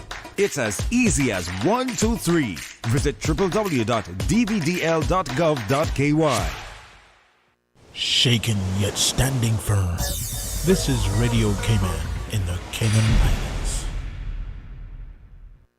Start your day in the know. Don't miss a beat. Radio Cayman's 7 a.m. news keeps you informed every Monday through Saturday at 7 a.m. Brought to you by Cayman National, proudly serving the Cayman Islands since 1974. You deserve a unique vacation this year, one with easy non-stop flights from Cayman. Cayman Airways offers more non-stop flights to and from the Cayman Islands than any other airline. Now you can add Panama and Los Angeles to your travel bucket list. Skip the hassle of connecting flights. Panama is just a 2-hour non-stop flight from Cayman. And Los Angeles? Get there in less than 5 hours non-stop aboard Cayman Airways. Call 949-2311 or visit CaymanAirways.com to book your Los Angeles or Panama getaway today. The offices of dermatologist Dr. Wayne Porter will be taking appointments August 15th to the 20th at his Crew Road Clinic. Appointment slots are limited whether you're seeking advanced skin care, Botox, filler, cosmetic skin enhancements, or simply looking to reduce wrinkles. Dr. Wayne Porter offers a full-service dermatology and dermatological surgery practice. For more information, email drportercayman@gmail.com. That's drportercayman@gmail.com. Call 946-9020 to book your appointment today. That's 946-9020. Accidents and illnesses can strike without warning. Ouch! When it comes to urgent care, every second counts. At Doctors Hospital, we have a dedicated team of experienced doctors and nursing staff available to you 24 hours a day, 7 days a week. Don't waste time in an overcrowded emergency room when you need urgent care. Whether it's a broken bone, a severe infection, or a sudden illness, trust in Doctors Hospital's unwavering dedication to providing the best immediate care. For complete urgent care when you need it the most, choose Doctors Hospital, located in Georgetown, 16 Middle Road. Radio Cayman's Talk Today.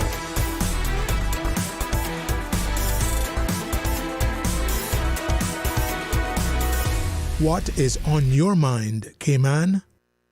Hey, welcome back. And Dr. Nick Gent, our Chief Medical Officer, and we keep referring to her as, the epidemiologist, Miss Rachel. And, I don't know that does her justice, Dr. Gent, because as you shared, that incredible, respect and recognized degree that she has and the intellect.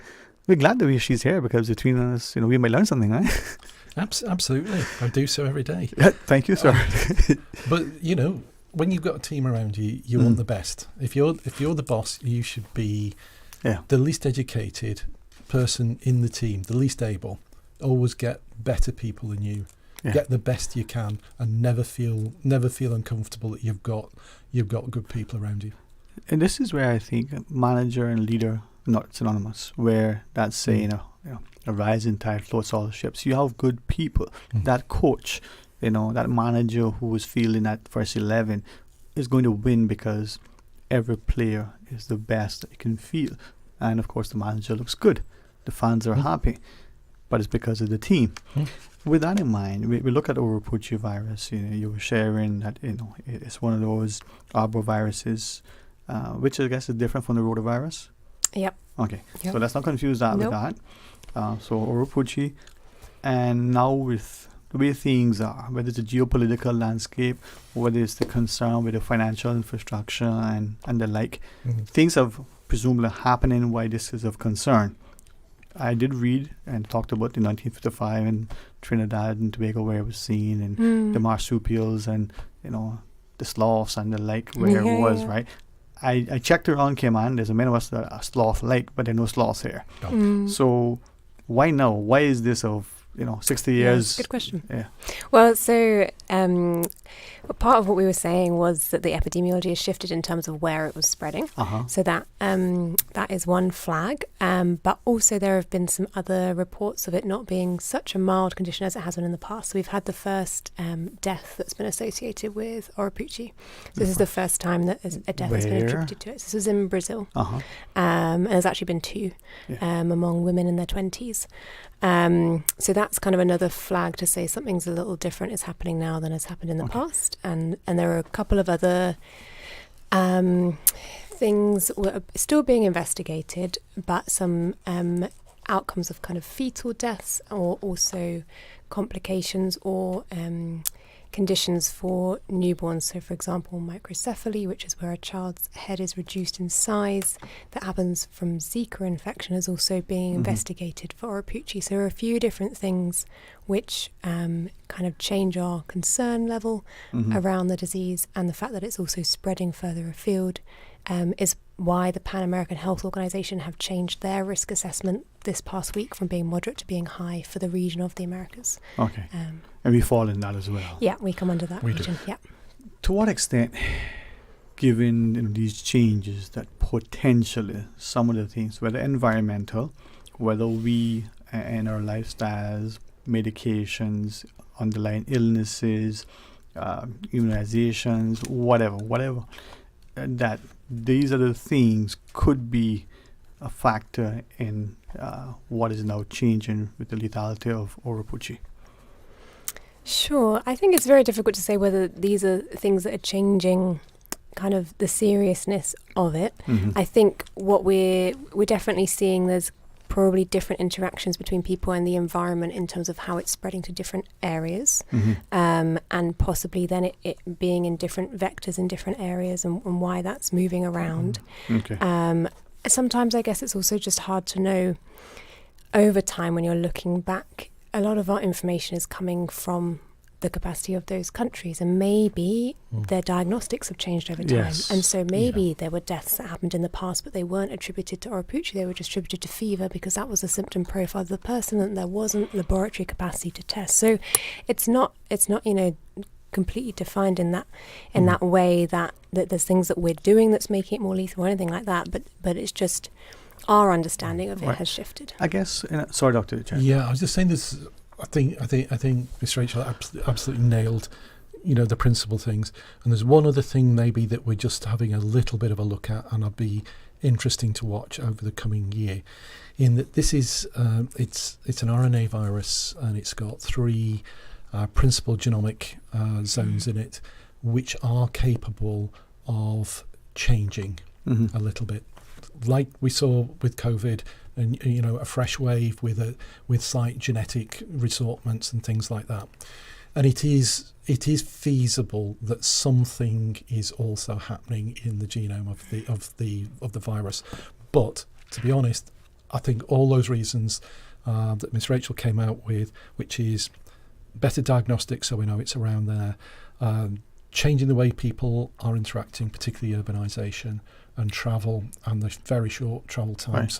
so that things can move so much more easily between places. And this is where I was sort of asking, because sometimes there are variables that can contribute to something positive or a negative impact. And in the absence of isolating those variables, if we can at least identify them.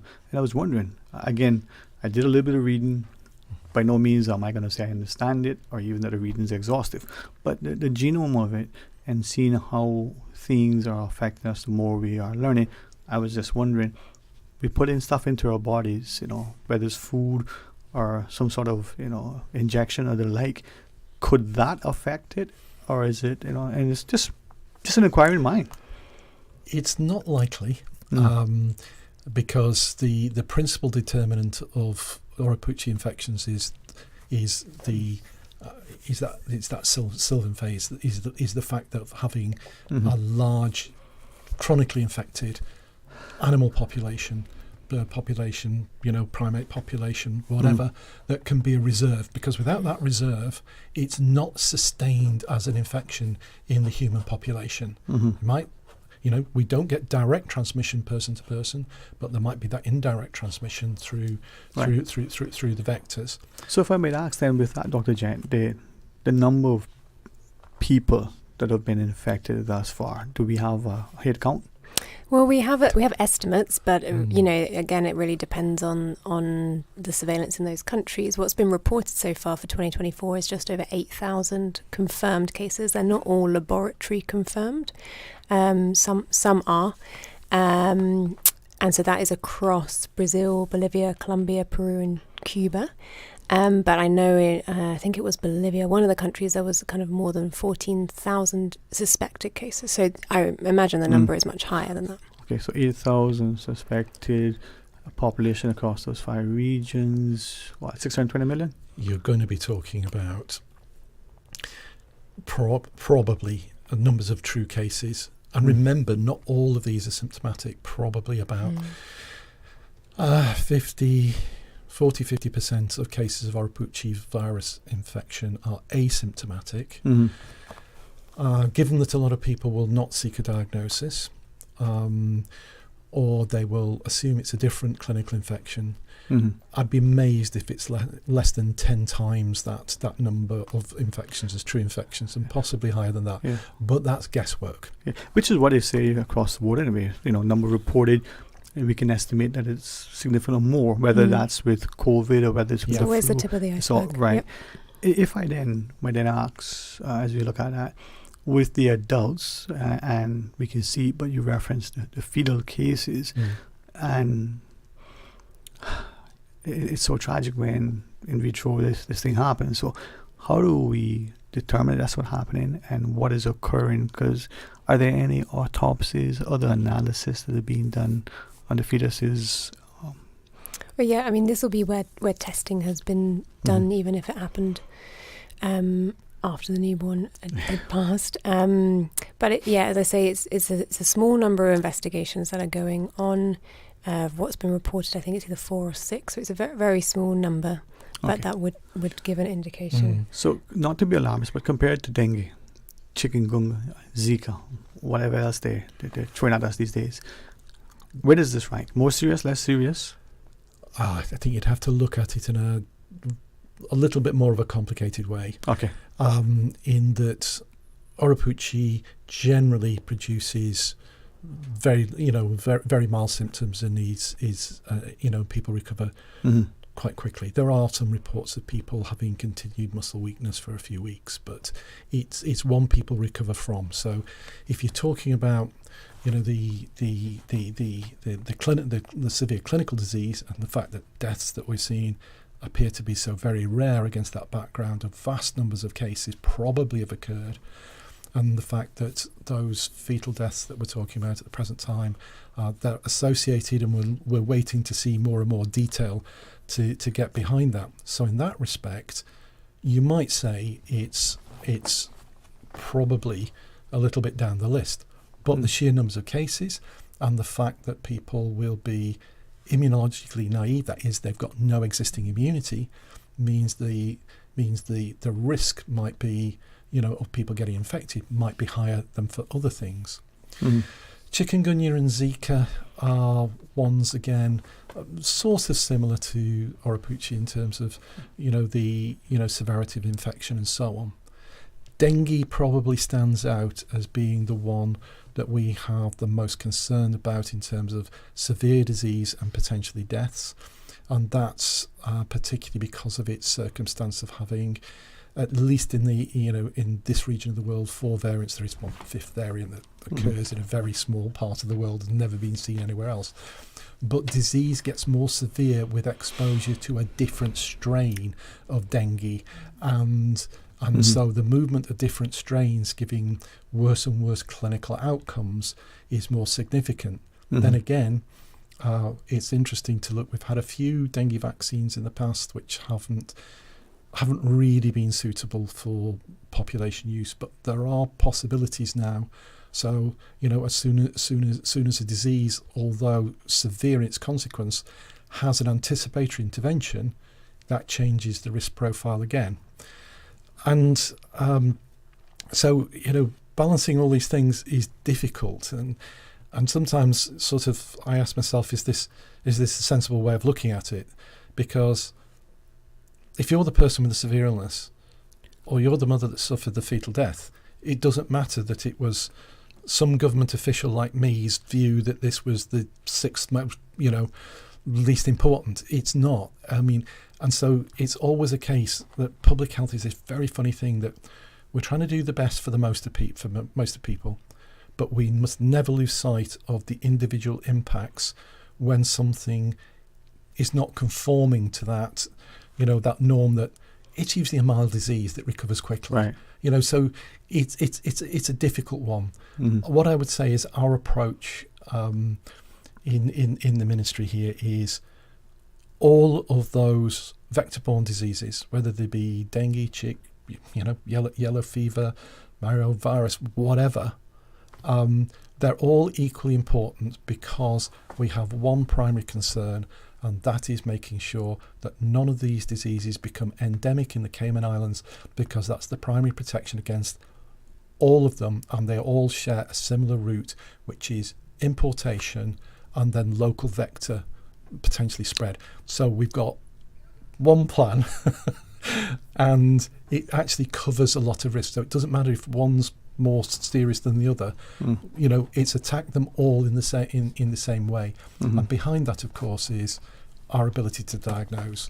And we've been able to diagnose all the others, and hopefully in the next 2 weeks, we'll have Oropouche as part of our panel for febrile illnesses at the molecular lab, and so that's a turnaround of hours for results. And please remember that anything we do as a public health test is free.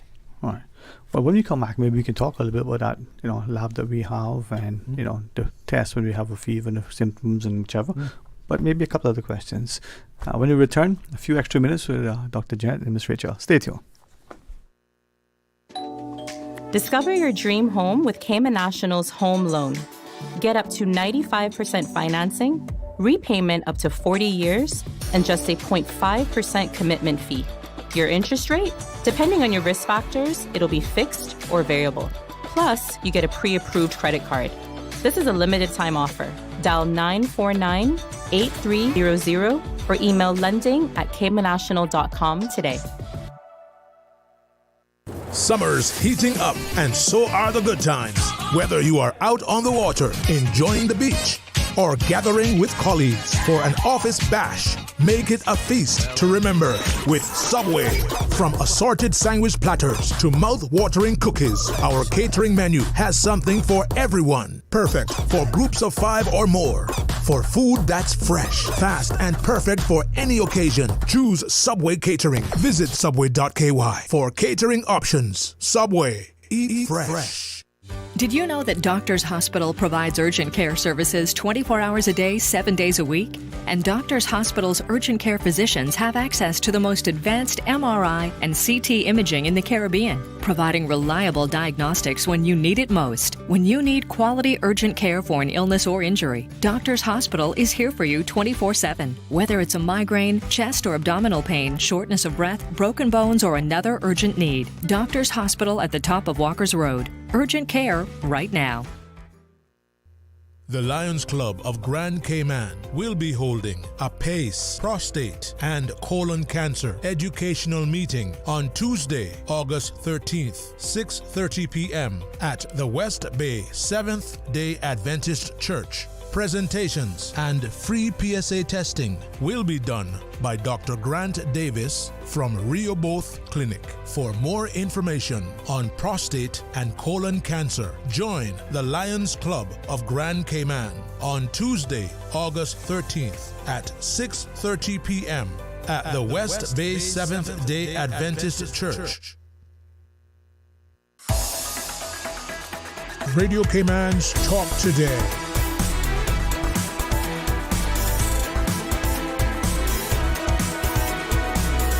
What is on your mind, Cayman? Welcome back, and thanks very much for joining us. And in the studio, Dr. Nick Gent. The Nick for St. Nick? I don't know. What's the Nick for, Dr. Gent? Come on. Is it when you're shaving? I was born in December. I think so. I think my parents ran out of imagination at that point. It was December. No, let me be here. For those who have had the good company of him socially, he's engaged in good banter. I think in a previous life you may have been a stand-up comic. I have occasionally done it. At one time when I was starting in public health, I was very frightened of public speaking and doing media work, and my then mentor, my trainer, she booked me in to speak at all kinds of venues, of which the most frightening, I have to tell you, was the Women's Institute, because they just don't hold back, and that's what we love, man. They're all kinds of things, and I even did get booked to do some stand up, which was great fun. I mean, and suddenly you just thought, hey, you're making people happy. Yeah. But no, I don't do that anymore. There you go. Friend jokes say the best place to stand up comedy is on the floor of Parliament, but we'll leave that for now. It's only Tuesday, man. Can you imagine what tomorrow will bring? So we close our discussion. You were talking earlier, and I want to know, what is the plan? You referenced there's a plan. You want to make sure it doesn't come to our shores, and what we're doing to mitigate if it does. Can we prevent it? I mean, what's the plan?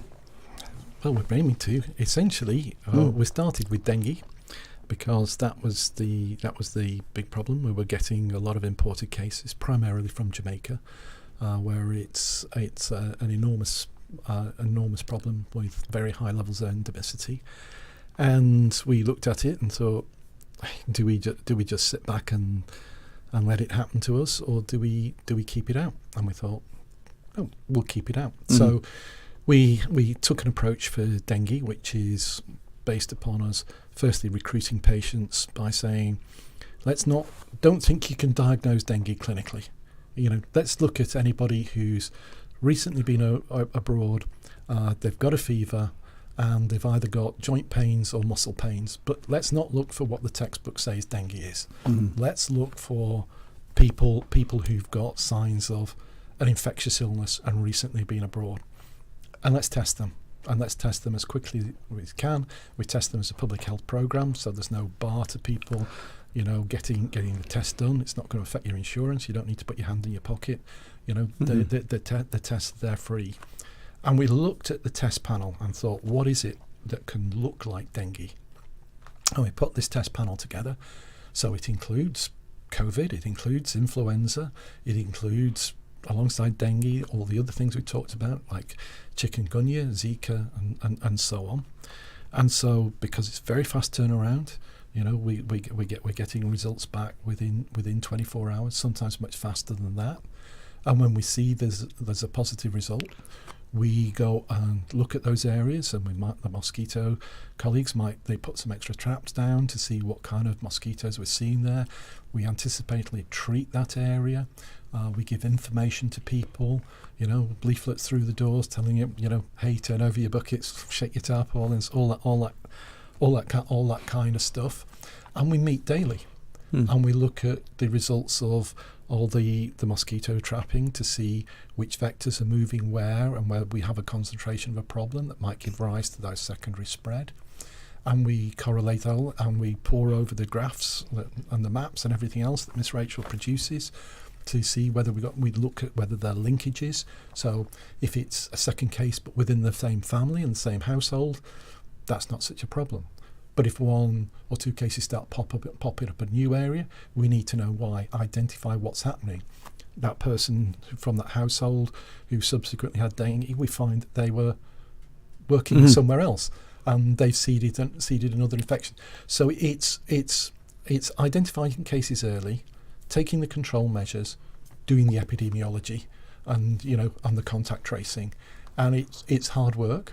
But we've been very fortunate, that lots of different bits of the sort of public health family, like Department for Environmental Services as well as Environmental Health, have lent people to do things. People have been out there completely outside of their working hours to help clean, where there might be nuisances that are creating risks and so on. It's hard work, it's heavy work, but it's coordinated, and we've got a system, and that system works for all of these viruses.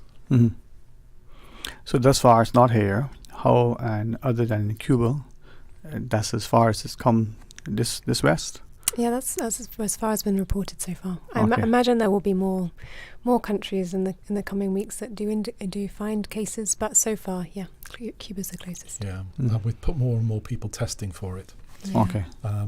Mostly doing that through reference laboratories, so you find out a week later, as opposed to finding out later that day or the next day, as we can do it.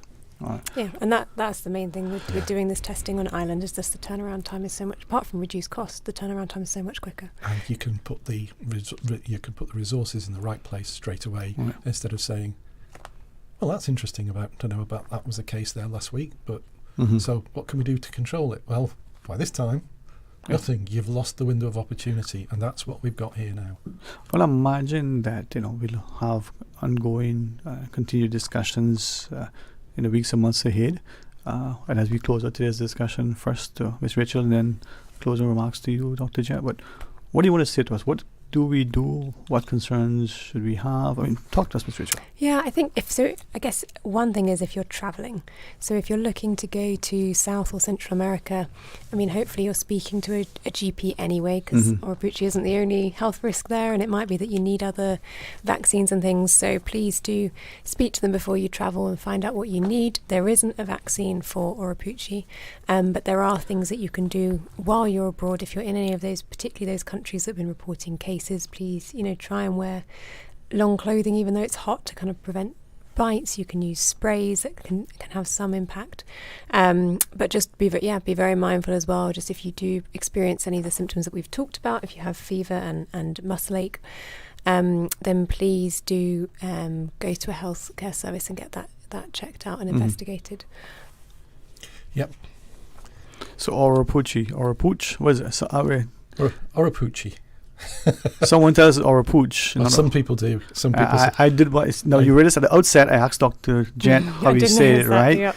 Because I had that discussion with people, and linguist, I'm not. We're wedded to the Poochie variation because our chief officer is Miss Poochie. So she's claimed it. Hey, I heard that, but I did not. Thank you for publicly acknowledging it. All right, closing thoughts, Dr. Gent. I think Miss Rachel got that absolutely perfect. Don't get too excited or worried about it, but learn what you need to do.